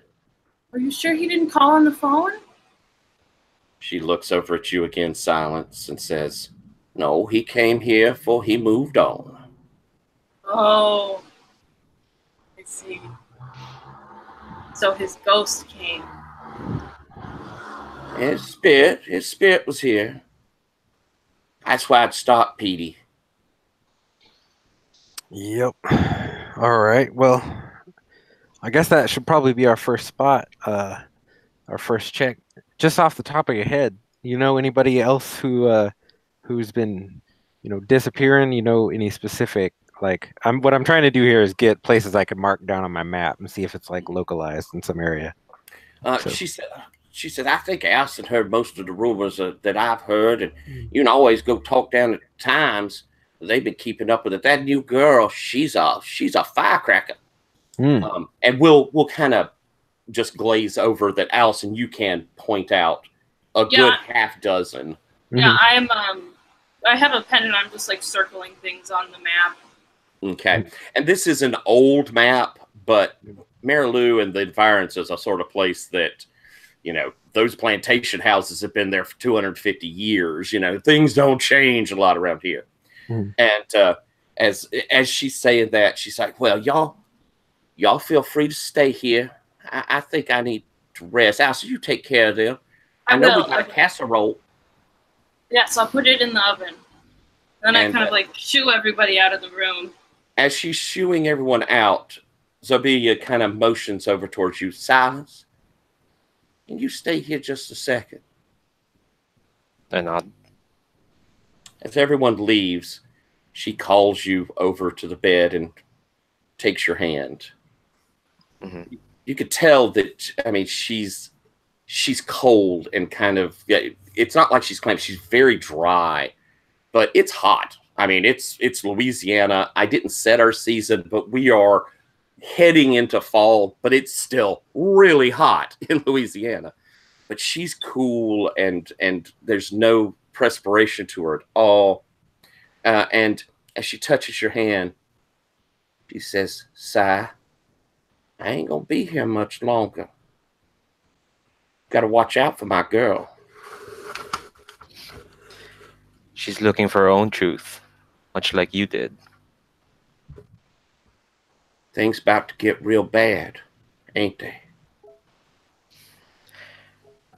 And I think Silence takes off her glasses. And you see her eyes. And they are filled with stars. It's like darkness, but with pinpricks of light. And it's moving. It's moving past.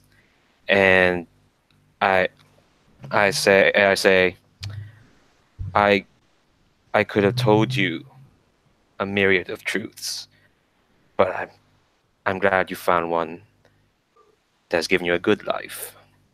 Kind of squeeze Grandma Sibelia's hand. You watch out for him. I ain't going yet, but there's a place waiting for me, and it's being warmed up. Silence puts the glasses back on and nods. They'll be safe. All right. We're going to, I think we're going to take a break here. I went a little longer than I like to take my first break. Sorry about that, but I want us to get kind of our intro scene. What we'll do is we'll take about 5 minutes. And then when we come back, I really would like for us to, put some dice to the table or something. And I know, Noella, that you're only going to be with us for one. I don't know, Noella, if you're interested, I may expand and put in a fifth person if you'd like to play. We're certainly kind of getting your character involved here, and I think I can handle 5 running if that's good with everybody. But I'll talk with you afterwards about that. Okay. But we're because I know you're on our wait list. And what we'll do is we'll take about 5 minutes, 5-6 minutes. Y'all grab a drink, and then we'll head out to the. Oh, I didn't mean to do this real quick. There's a role for our party that we'll be using. Just popped up in chat, and here is a little interlude music. While y'all take a few minutes, if you'd like, you can put on your speakers or whatever. But here's a little interlude music for us to listen to. Hang on just a sec. I'll put that up. And then we'll come in and we'll finish up our story, hopefully with a little bit of excitement. And there we go. Boop, boop. I'm so slow on these things. There we go. So put yourself on mute and see y'all in about 5-6 minutes. Cool.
I'm not a particularly religious person, but I think the powers that be that there was a Leonard Cohen.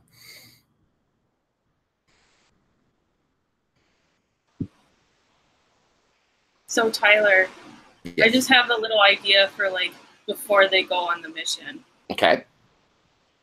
We can. I was figuring what we do is we'd let folks do a little setup beforehand. I know that we have a couple of. Well, at the very least, I know Pete has a kind of before getting started kind of move with, I think, Fortune. Maybe that's Pete. I have one of those moves, I think. Yeah. I only caught the last couple sentences there, but I think. Okay. Okay. I have one of those moves as well. It's Boss Right. from Beyond. Excellent. But yeah, I love me some Leonard Cohen.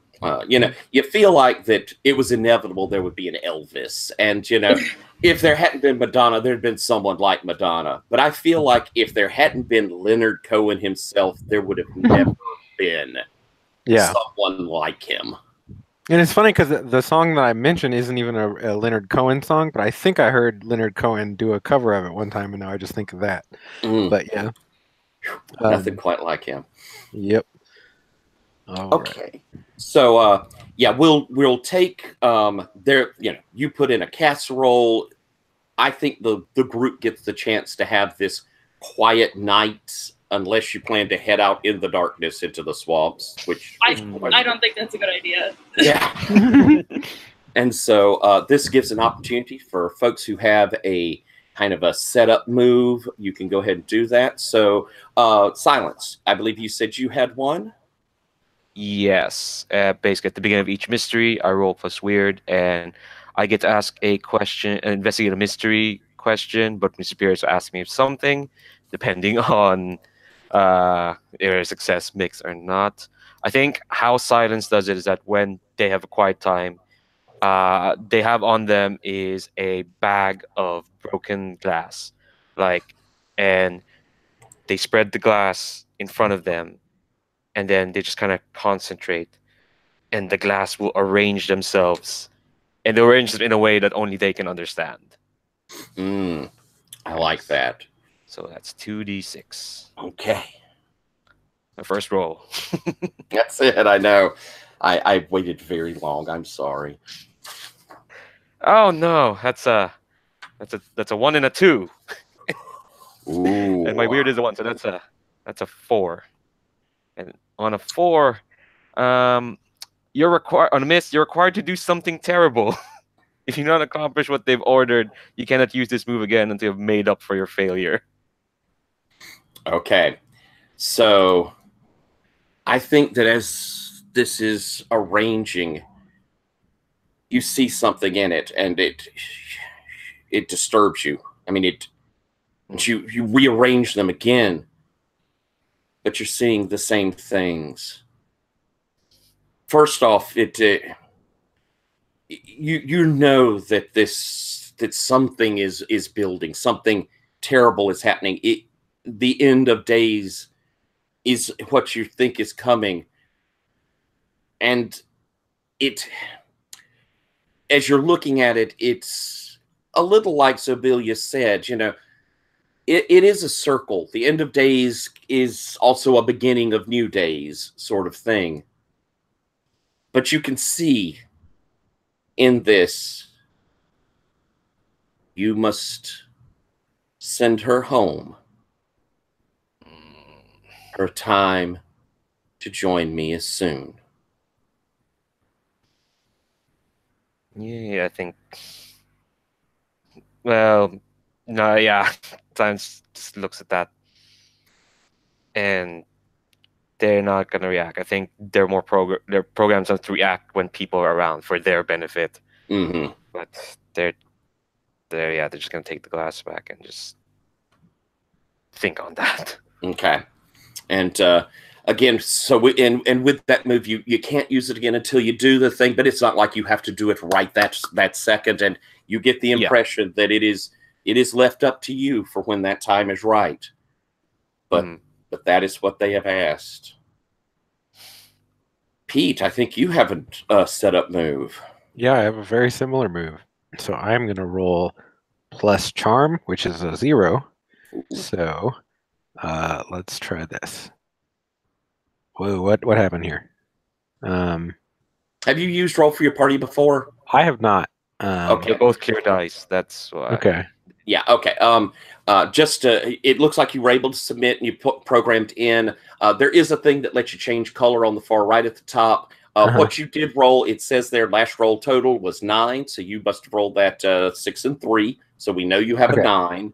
Okay. And what I'm going to do real quick is I'm just going to slide these down and kind of separate them out. If you want to, in the future, you can just highlight them and hit reroll selected, which is the green one at the top. That'll reroll them.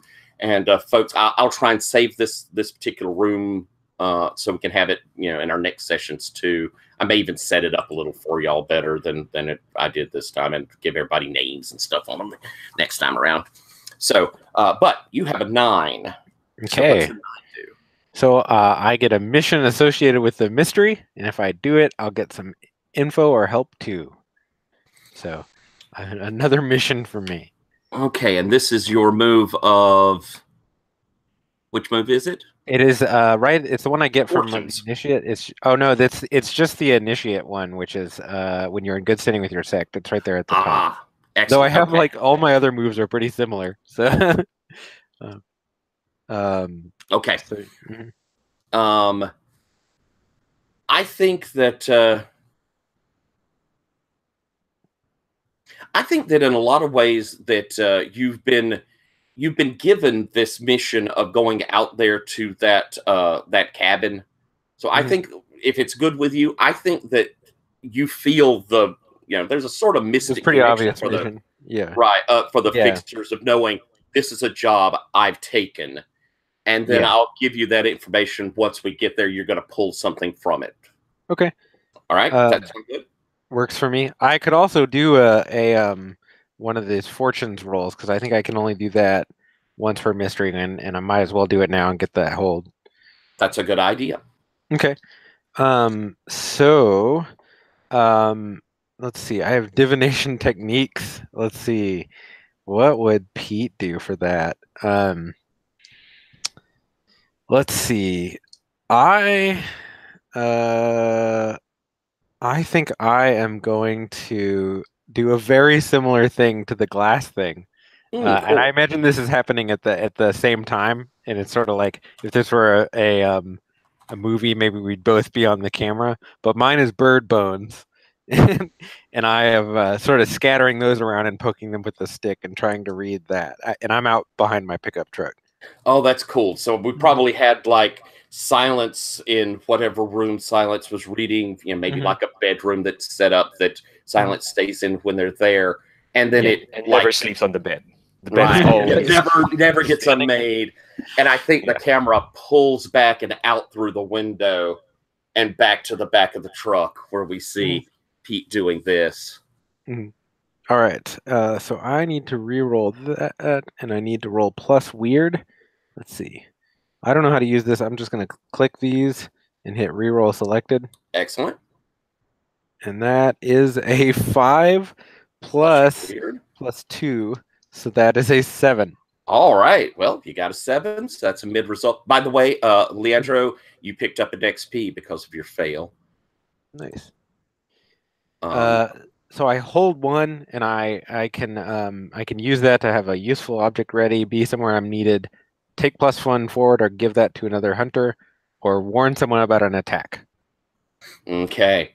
And I think that as you're looking at these bones being stirred around, the way they look to you, the way you're seeing and reading into them, it's like the bones are rising. Like as you cast them down, they angle in such a way it's almost like they're climbing up from the ground. Yeah. So, well, that's always good. And so, unless anyone has anything else, I believe, Noella, you said you had something you'd like to do this night, did you? What's for the next morning? Okay, cool. So everyone has a nice meal. The house is very homey. It feels safe. Despite the heat outside, the ceiling fans are bringing in a breeze from the swamp. Outside, you can hear the cicadas and the frogs. And everyone has a room. As yes. I actually am gonna sleep in my pickup truck. It's just where I am used to. So I got my shotgun with me, and I'm gonna claim that I got something to do, but just go out there and not come back. All right. And I think Allison goes out and follows him and is like, "Are you sure we have an extra bed?" And I think she also just like throws a blanket, like an extra blanket over him, and is like, "Are you sure you don't want to come inside?" I'll be in there eventually. I'm sure. You know, I just got some things to do out here. Don't worry about me. Yeah, well, I don't come back in. well, here's a blanket and a bottle of bug spray. All right, thank you. And as you stay outside, you know, the sounds of outside, you know, the swamp around you, it's loud, but here, very peaceful by this house. And we sleep, rise the next morning. Noella? So, the next morning, you know, I think Sai is up before. Can Sai sleep? They don't. Okay, so Sai was probably like walking around outside during the night and also just like sitting. And in the morning, they like go to like check on Allison, and Allison and Cody are sleeping in the same bed with no clothes on, and so they just like close the door. So maybe we can talk about that later. Is that good with you, Cody? Let me make sure that works for you. Yeah, that's fine. That's fine. Yeah. And also, like, last night, Cody definitely saw self-harm scars on her that weren't there before, that you can't see when she has like her regular clothes on. And then I was also thinking that I was just thinking when I thought of this, Zobelia said like, "Oh, I know everything that goes on in my house." So she definitely knows, but I feel like when she like talks to Allison in the morning, she says something cheeky like, you know, "Did you use a condom or something?" You seemed like that boy. Hope you was careful.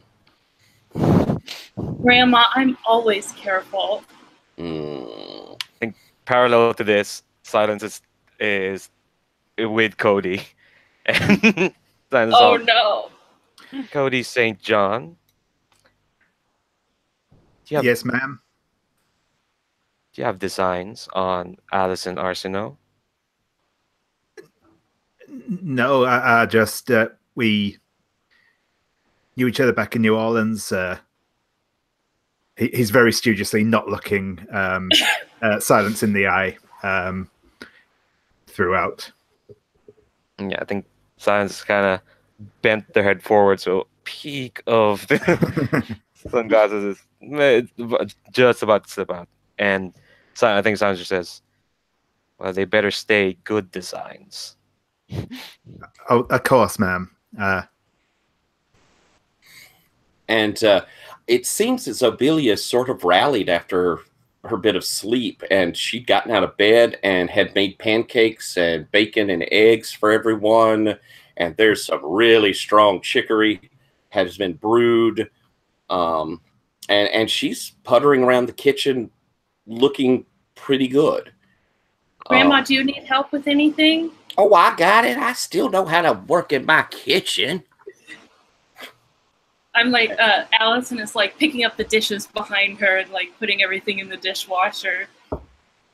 And so you have this breakfast laid out in a few moments to chat amongst yourselves. I suppose, Pete, you're thinking of getting out there to Carl's shack, right? Yeah. I came in to breakfast with a couple of squirrels that I'd caught, and then realized that that's not how normal people do that. So I sort of put those back in the truck and then ate a civilized breakfast. But yeah, I'm ready to go out to Carl's. Is that the place I'm blanking on this? Is that the place that's real out there in the swamp? Yeah. That's right. That's where Zobelia mentions you should check first, and he is definitely a swamp person. Okay. You're going to have to boat. You could drive to one of the docks, but you'll have to definitely boat pole your way out through the swamp. Okay. And is it easy to get a hold of a boat, or are we just... You certainly can. Yeah. Okay. Yeah.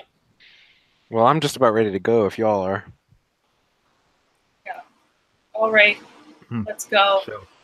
Actually, you know what? Maybe what happens is I say goodbye as though I'm the only one going. And then I assume people sort of follow me out there, and I'm like, oh, cool, we'll bring the whole town, I guess. And so one of my weapons is a large knife, and it's just a kitchen knife. I have a kitchen knife and a flashlight. All right. Silence, I'm guessing are going as well. Was there other places that were mentioned? There were, on that map where Allison had drawn out, there were another 5 places on the map of various houses, again, out on the outskirts, out in the swamp. And Zabuya had mentioned that reporter, that she's been looking into this. Or you could go, there's rumors in town you could go figure out as well. Yeah, because I think Silent's mindset at the moment is, after seeing that what they've been told they have to do, they're gonna stick with Allison for the next while. Okay. And depends on where Allison is going, I guess. Allison, it sounds like you're going out the swamps, aren't you? Yeah. With Pete. Cody, are you planning to go as well? Yeah, Cody will definitely be going somewhat hesitantly, but I think I gave him a look. Yeah, and he believes what Zabelia was saying, and if Pete's going out, he's going to go out with him and see what's what. All right, y'all hop in the pickup truck and drive down towards the swamps. Allison, and honestly, Pete, you know where to go to. They have docks that are outside of town for folks that have boats tied up, and you can rent one of those super cheap. The guy there at the docks is like, oh, y'all be careful. Oh, Miss Allison, I don't see you go out in the swamp very much. Well, I figure since I'm here, I might as well just also, my friends here aren't really from the area, so I don't want them getting lost. Well, y'all be careful now. Make sure you're back in before it gets dark. Of course. All right. He'll hand you over like the pole for the boat. Y'all start working your way through the swamp. It's daylight. It's hot. It's humid. Bugs everywhere. The trees, the cypresses are above you, and because of the humidity, they're dripping stuff down on you. As you move through the swamps, you could see occasionally a gator rise its head up and drop back down. There are plenty of animals around. You could see, raccoons in there washing their food. Big fish. You'll occasionally see catfish that are 4 or 5 foot long that'll kind of flop up and pull back down. Big bottom feeder catfish. And it takes you couple of hours of poling through before you come up, and you see in the distance there's a kind of a widening area where there's water, and there's an old dock and a shack there. It's probably got 2 rooms, got a tin roof. It's rusted. Hanging up out front, you could see where there are gator skins and snake skins that are hanging, drying out. You also see that on that dock there are some fish that look like they were caught and gutted, but have just been left laying on the dock, and they're rotting, and you can smell them from the distance as you kind of come up to this dock. Who hops out first? I suppose I will, and I'll probably kind of make a sound to make my presence known, but before I go in, I'm going to be kind of scouting the area out. All right. Why don't we do a read a bad situation here? All right. I'm going to re-roll those 2 dice. And what do I add to that? Is that sharp? That's sharp. Yeah. All right. So that is an 8 plus 1. That is a 9. Anybody feel like they can help out here? Cody, you're the kind of, you've got a bit of that mystic streak to you, and that might be helpful here. Why don't you roll a cool to do a help out? Certainly.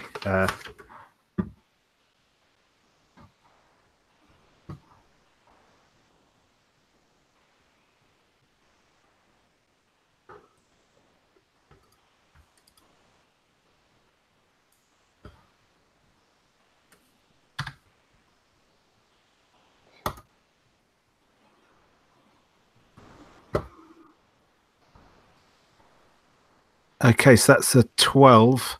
Oh, fantastic. That does drop down to an 11 because I've only got a call of 1, but it might have been this 1, sorry, but that's fantastic. So you're giving the +1s, which will take you up to a 10. As I'm going to ask you real quick, though, Cody, what do you see through the trees just for a moment that makes you realize you're not alone here? I think I see. Like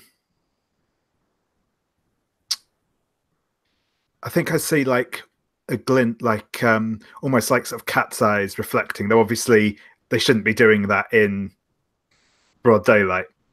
So yeah, you see that flash off in the trees. Okay, all right then. Going back over to you, Pete. Read a bad sitch. You got 3 hold on this.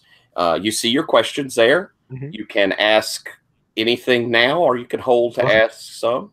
How about we start with, are there any dangers we haven't noticed? As you pull yourself up onto the dock and you kind of look through the door, it's open. You see a figure of an older man, probably in his early 60s, laying on the ground there. And you could see that his chest has just been ripped open. The blood is dry, but it is a lot of it. And you could see where his insides had been pulled out and looks like gnawed. That is no good. So do I need to use those now, or can I save them for the... You could save them. All right, cool. But that didn't exactly give you enough for where your question is. What you notice that might be some danger is you could see bloody prints that go to the edge from the door to the edge of the dock and perhaps into the water. But you notice they're 3-toed prints. Okay. So I'm gonna call out to everybody else and tell them I brought one of those big camping backpacks with just some my general stuff in there, and that's gonna have my notebook and stuff in that. And I'm gonna say, grab my bag and get away from the water. Yep. I asked for y'all to grab the bag that I... Oh, sorry, that was me reacting. Oh, okay. Yeah, gotcha. All right. Yeah, looks like we got something here. Went off into the water. I'm gonna need y'all to get up on this dock here. Silence. What are you doing? You've had these prints pointed out. What are you doing? I think I kind of. What did Pete say again? Repeat that because my internet dropped. I just said to grab my bag and just to get away from the water, because my thought is that whatever did this went into the water and could be hiding down there. Yeah, I think I kind of motioned to specific to Allison, but also to Cody as well, to get behind me, and I kind of walk forward towards where the prints are going. All right. Yeah. You walk over to the edge of the dock, and these prints drop straight down to the water, but you can see where at the edge, like maybe it caught the edge of the dock when it was going through a nail there. You see an enormous scale, almost certainly an alligator scale. I pick that up and I toss it to Pete. All right, I'll check that out. So what I'm going to probably want to be doing here is grabbing my my sort of big notebook thing, and I'm going to be looking for there'll probably be some pages in there that have pictures of tracks and that sort of thing, and I'm trying to match these up with with this three-toed thing and seeing if I haven't get any learn anything about that. Is that going to be another role, or I didn't see if there were any questions on my read a bad situation that would apply there. I think maybe what's the best way to protect the victims could be That's a good interpreted idea. for. Yeah. As you're looking through this, you do see a print that looks like that these are alligator. But what you've also noticed is the way these prints are moving. This was a bipedal creature. Huh. So yeah, I think we should stay away from the water once again. I guess what is the best way to protect the victims? Just don't be near where alligators hang out. Right. Seems like it comes out, but protecting them. It's going to be keeping an eye out from what may come up from this pool or what may come up from the water. Going to go over to you, Cody. Yeah. So as Pete's pointed this out, I'm going to go up to him and I'm going to say, Pete, I think it might still be out there. I think something's watching us. I got the feeling we're. All right. Yeah. So I guess at that point, I will be. I'm gonna hand Cody a shotgun from my bag and say, "Do you know how to use one of these?" Cody, do you? Do. Yeah. All right. Well, so I'm just gonna hand it to you and just be like, "Keep them eyes peeled," and have you on the lookout. And I'm just sort of leafing through my notebook looking for anything else that I can figure out. Allison, what are you doing? That body is still laying there inside of the shack. It's kind of the elephant in the room at the moment. So when we had gotten out, I mean, from what Sobelia had said, you can infer that Carl is dead, but I guess it hadn't really registered, so I had kind of run up to the shack to look for him. And then, I see this kind of destroyed body and scream a little bit. And because, I've seen dead things, but, this is like a person that I probably had met a few times. So I just kind of probably throw up a little bit and it is horrific. And the smell, it's horrible. And, I kind of just walk back outside, and I know they're all looking for the monster, but I just kind of sit on anything that's around, and I'm just kind of oh my god. You sit down on one of his turtle traps that he's got by the door. You sit down. It registers in your mind as you had gone in there and looked at the body, and you see his face. It's just this look of terror. But he probably tried to fight, because you see a big machete beside him, and it's covered in this greenish dried mess that has laid off to the side from him. So he probably tried to fight. Silence, what you doing?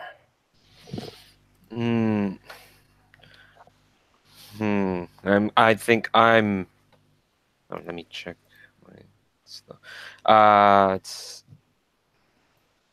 So Pete's over at just looking through their books and whatnot. Cody's cradling a shotgun, and Allison noticed the machete. I think I'm gonna join her inside and take a look at the body itself. Why don't we investigate a mystery here? Yeah, cool. So rolling with sharp, and again, you could take one of those or re-roll. That's a good roll. Oh, and that wasn't your roll. I've not rolled yet. Yeah, that was the last roll. You can highlight any two of these and just hit that re-roll selected if you'd like. Yeah. Wait. That's a 9. What's these? It's sharp, right? Yes, sir. All right, that's a 0 for me. So Okay, so a 9. So you're going to get hold 1. So you have, you see your questions? yeah, Okay. yeah. So I think the sign is kind of like they're not really picking through the body. They might used to do that, but I think they are just like minutely looking at it. And I think I'm gonna ask what can hurt it. Oh wait, no, I only have 1. Sorry, I should have thought about that. Well, I know. would you like a different? What sort of creature is it? There we go. Excellent. As you look, you're looking around the room, and it's neatly put together. As in, it's not fancy by any means. There is no electricity, though. You do see a generator off to the side that probably runs the things that Carl has in the place. You can see its own, as in the switch's own, but it's probably run out of gas. So it's not running, but the switch is on. You see that machete laying there with that black on it, and it hits your senses. Demon blood. I think I say that out loud. Peach, you hear him. You hear them say that. Mm-hmm.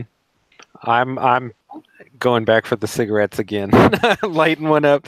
Oh hell! So at this point, I'm gonna actually. Well, first off, I'm gonna be like, "Ma'am, this is Carl, right?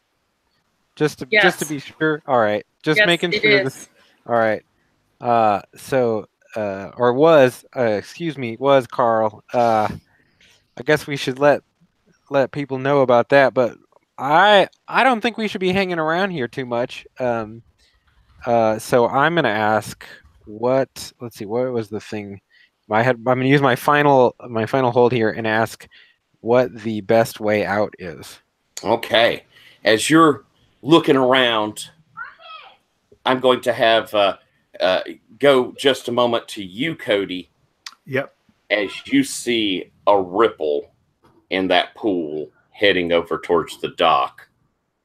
And as you're looking, that ripple, something breaks the surface. And it is a massive crocodile head, probably 4-foot head, probably like a 12, 13-foot gator.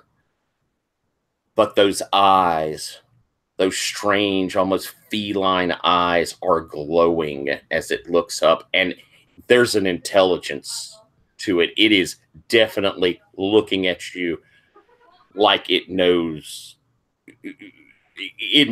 about you.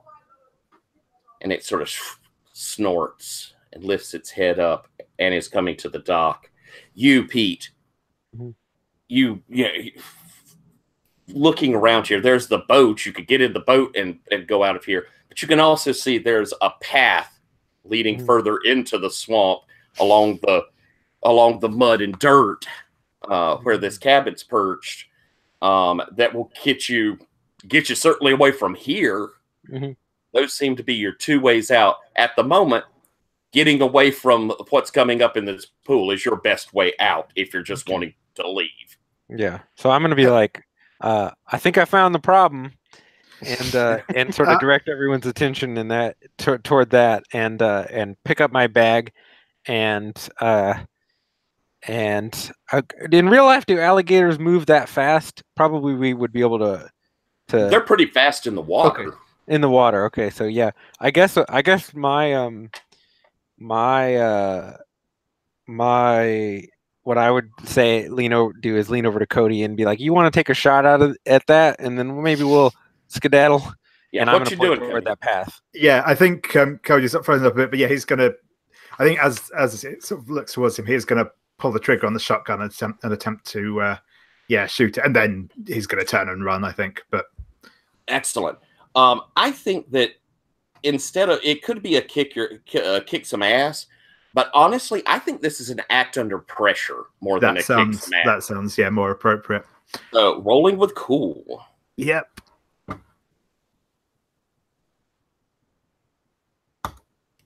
There we go. That's a 6 with a -1 down to 5.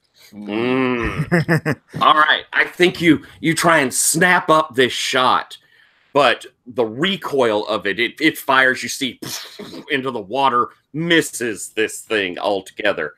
But it sort of spins you, and your foot sort of slides, and you teeter over, landing kind of off the dock onto the edge of where the boat is. You're hanging on the boat. Your legs are splashing in the water. You get an XP as this thing rushes forward, and its mouth is sort of open. But from your vantage point, you can see its body beneath the water as it's coming up around to you. And that's not exactly a gator body. You can see that it has these long claws that are, 5-fingered, and the body looks almost like a man. It's got the tail, but it looks very man-like. As it's coming over, and it looks like it's about to put the chomp on you. I would like for you to take 1 harm, though, from Sure thing. smacking into the boat and all of this. Allison, you just saw Cody go over the edge. What are you doing? So I think I kind of break out of my state of shock, and I start so I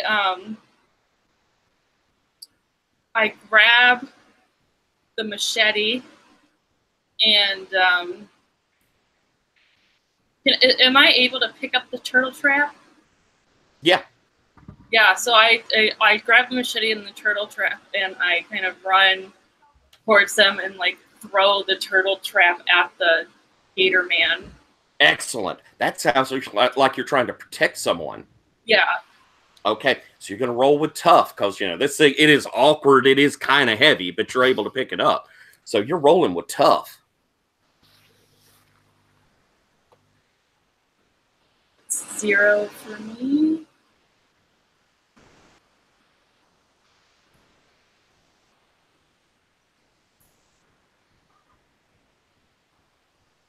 That's a 7. All right. You're going to protect them, but you'll suffer some or all of the harm they were going to get. So, as you come rushing to the edge and you sling this thing down towards the gator, and its mouth is opening, and it catches this thing right in its mouth. As you, Cody, you're able to scramble into the boat before it gets there. As it bites down, and that enormous force of this gator mouth, and splinters this trap. One of those splinters comes flying out and embeds itself straight into your shoulder, Allison. Take 2 harm.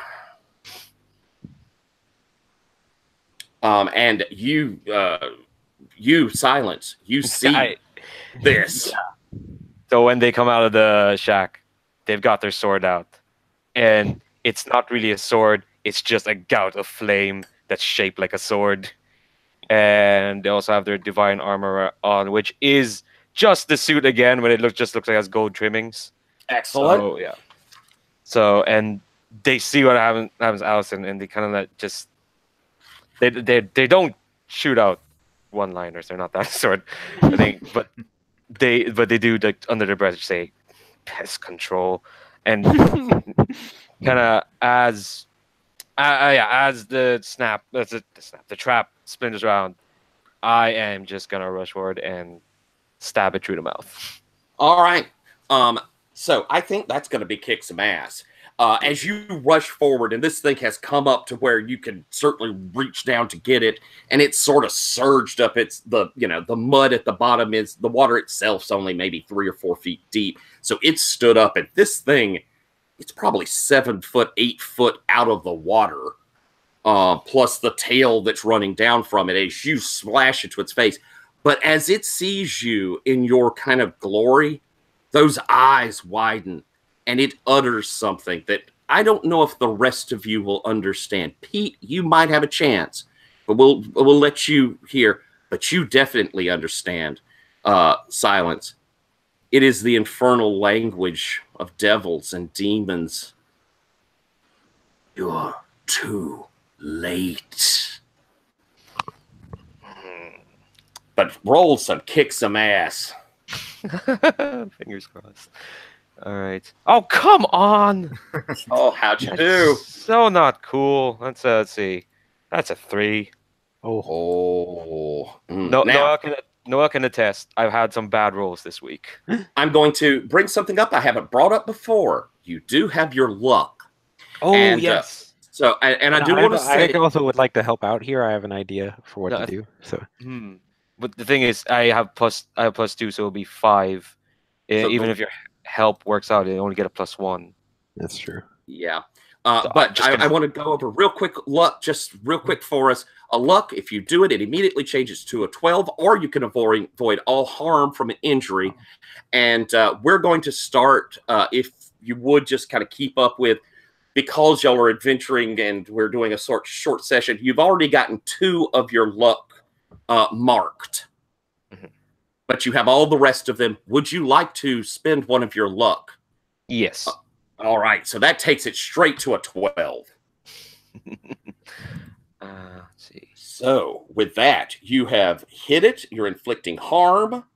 It would be a reciprocal harm, but you also get to choose an extra effect. You gain an advantage, taking +1 forward or giving +1 forward to another. You inflict terrible harm, doing extra harm. You suffer less harm, -1 harm, or you force them where you want them.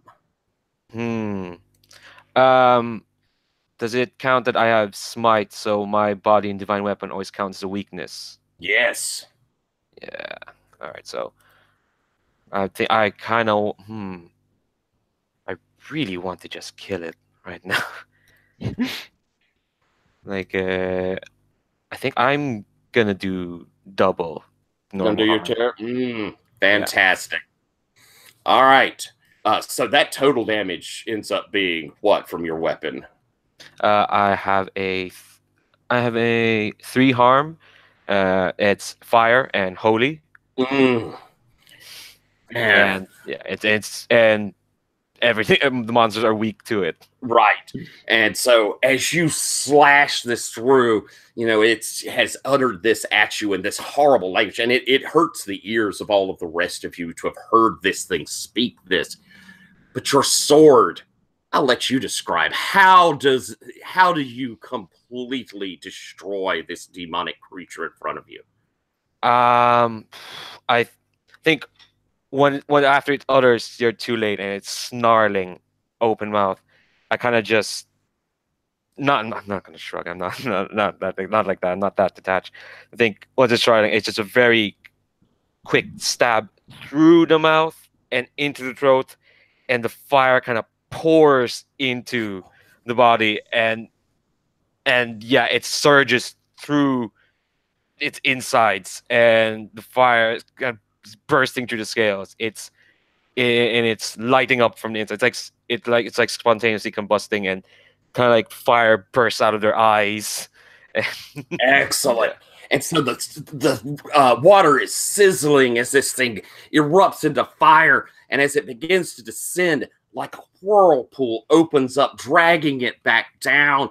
It's just dripping with flame as it disappears down this whirlpool, almost echoing up from it.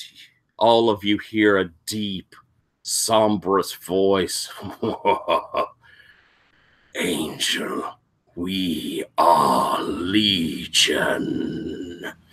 As it, the water sort of cascades back down. It goes completely still. Not a ripple on the water. This thing is gone. Even the insects have stopped buzzing around you. And I think we're going to stop there. I think that's a good ending spot. So we're going to do our end of session real quick. And Noella, if you would like to play, I think we can handle 5 players in this. I'll just extend, and that's provided, of course, that Ibars is here, which I think he's planning on being. So we'll have 5. I don't think that's going to hurt us, and you're certainly all embroiled in this story at this point. So it makes sense to me if that's good with everyone. And left me bleeding on the ground. So, a couple of things real quick before we end. As I said before, on your luck bar, you should have already marked 2 just to reflect that y'all have been kind of in the adventure doing stuff and to kind of give us some tension going forward. If we had the full bar, that's in a 4th session, you could just knock them out. Though a lot of times people forget about them. So I do try and remind folks of them. So now everyone's 2 except for you, Silence, who have marked a 3rd one on there. When we get down to Doom, sorry, that's my dog. It's not my tummy. If you hear growling. She's recognized when I end a session. She hears it in my tone of voice, and it's her, oh, it's time to go out.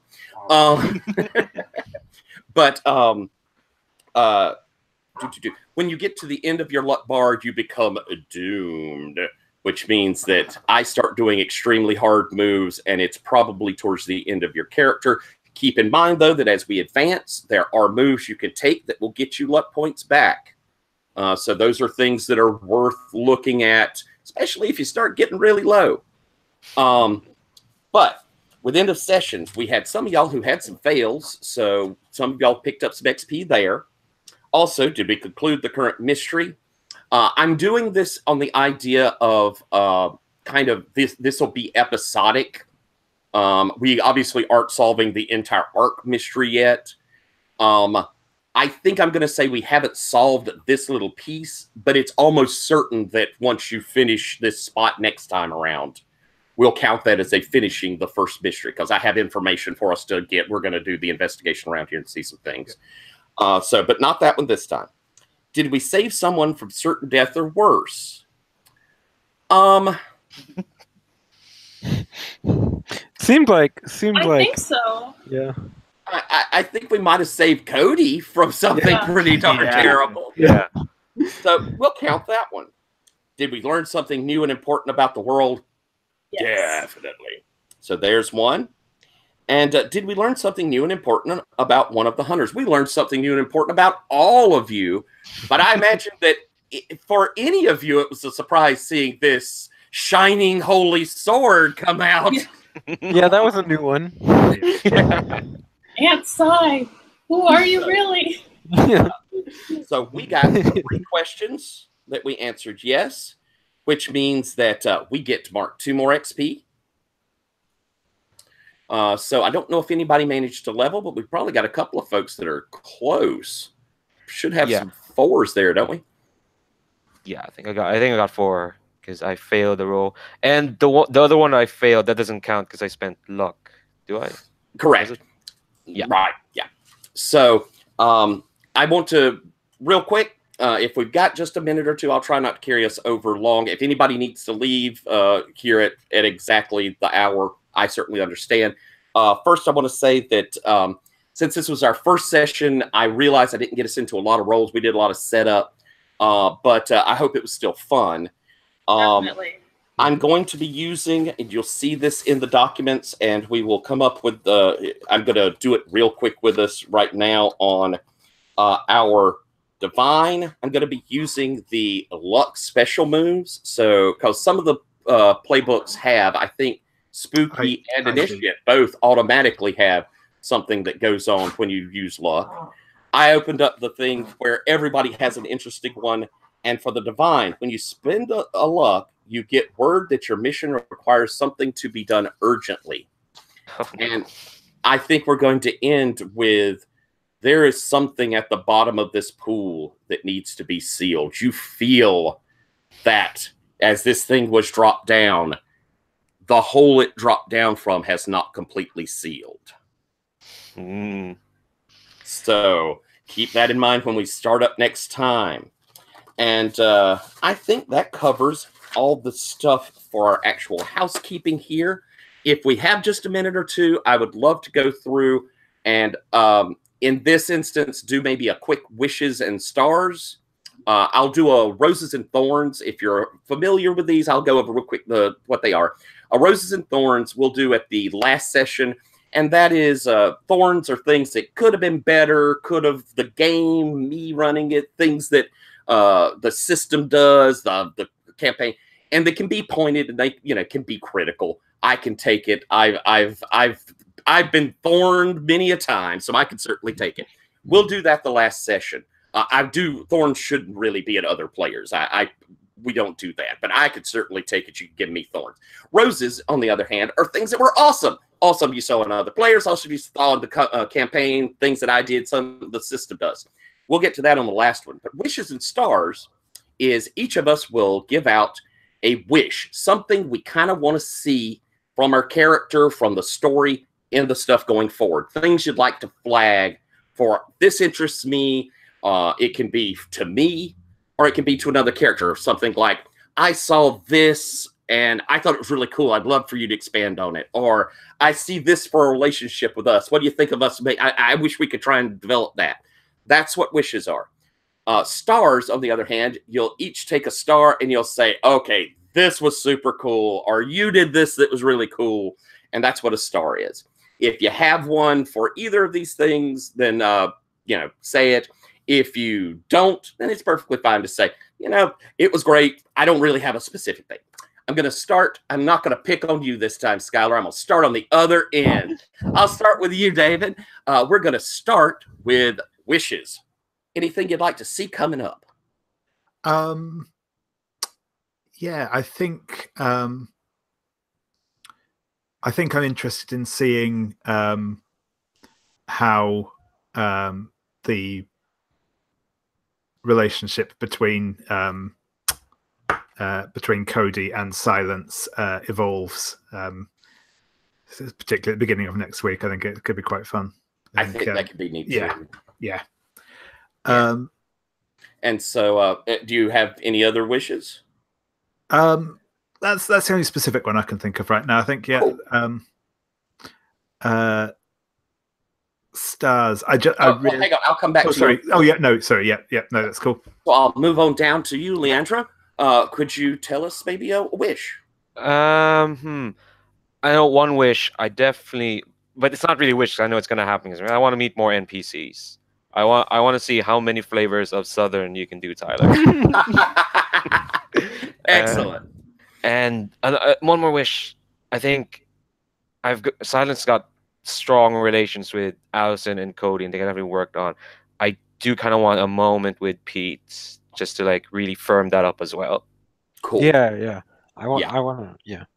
Yeah, I see that, and we'll have Abar's character coming in. I'll have to make sure I know how to pronounce his name when he gets here. He'll have to tell me. But I think that, I want to see that interaction, and I think you and Pete, there could be some really neat stuff. Noella, any wishes? So I'm definitely interested to see how Allison deals with the supernatural, vis-a-vis her, conspiracy. I mean, obviously she's been trying to, get rid of these conspiracy theorist beliefs, but it's still strong. So watching her, reconcile, the, X-File type conspiracy theories with, this very real supernatural stuff that she literally just saw. And then also I'm interested in maybe seeing, confronting, some of the issues that people have started picking up on with her, either her, conspiracy theorist friend from the past that, hurt her, maybe, coming back, or, just, people,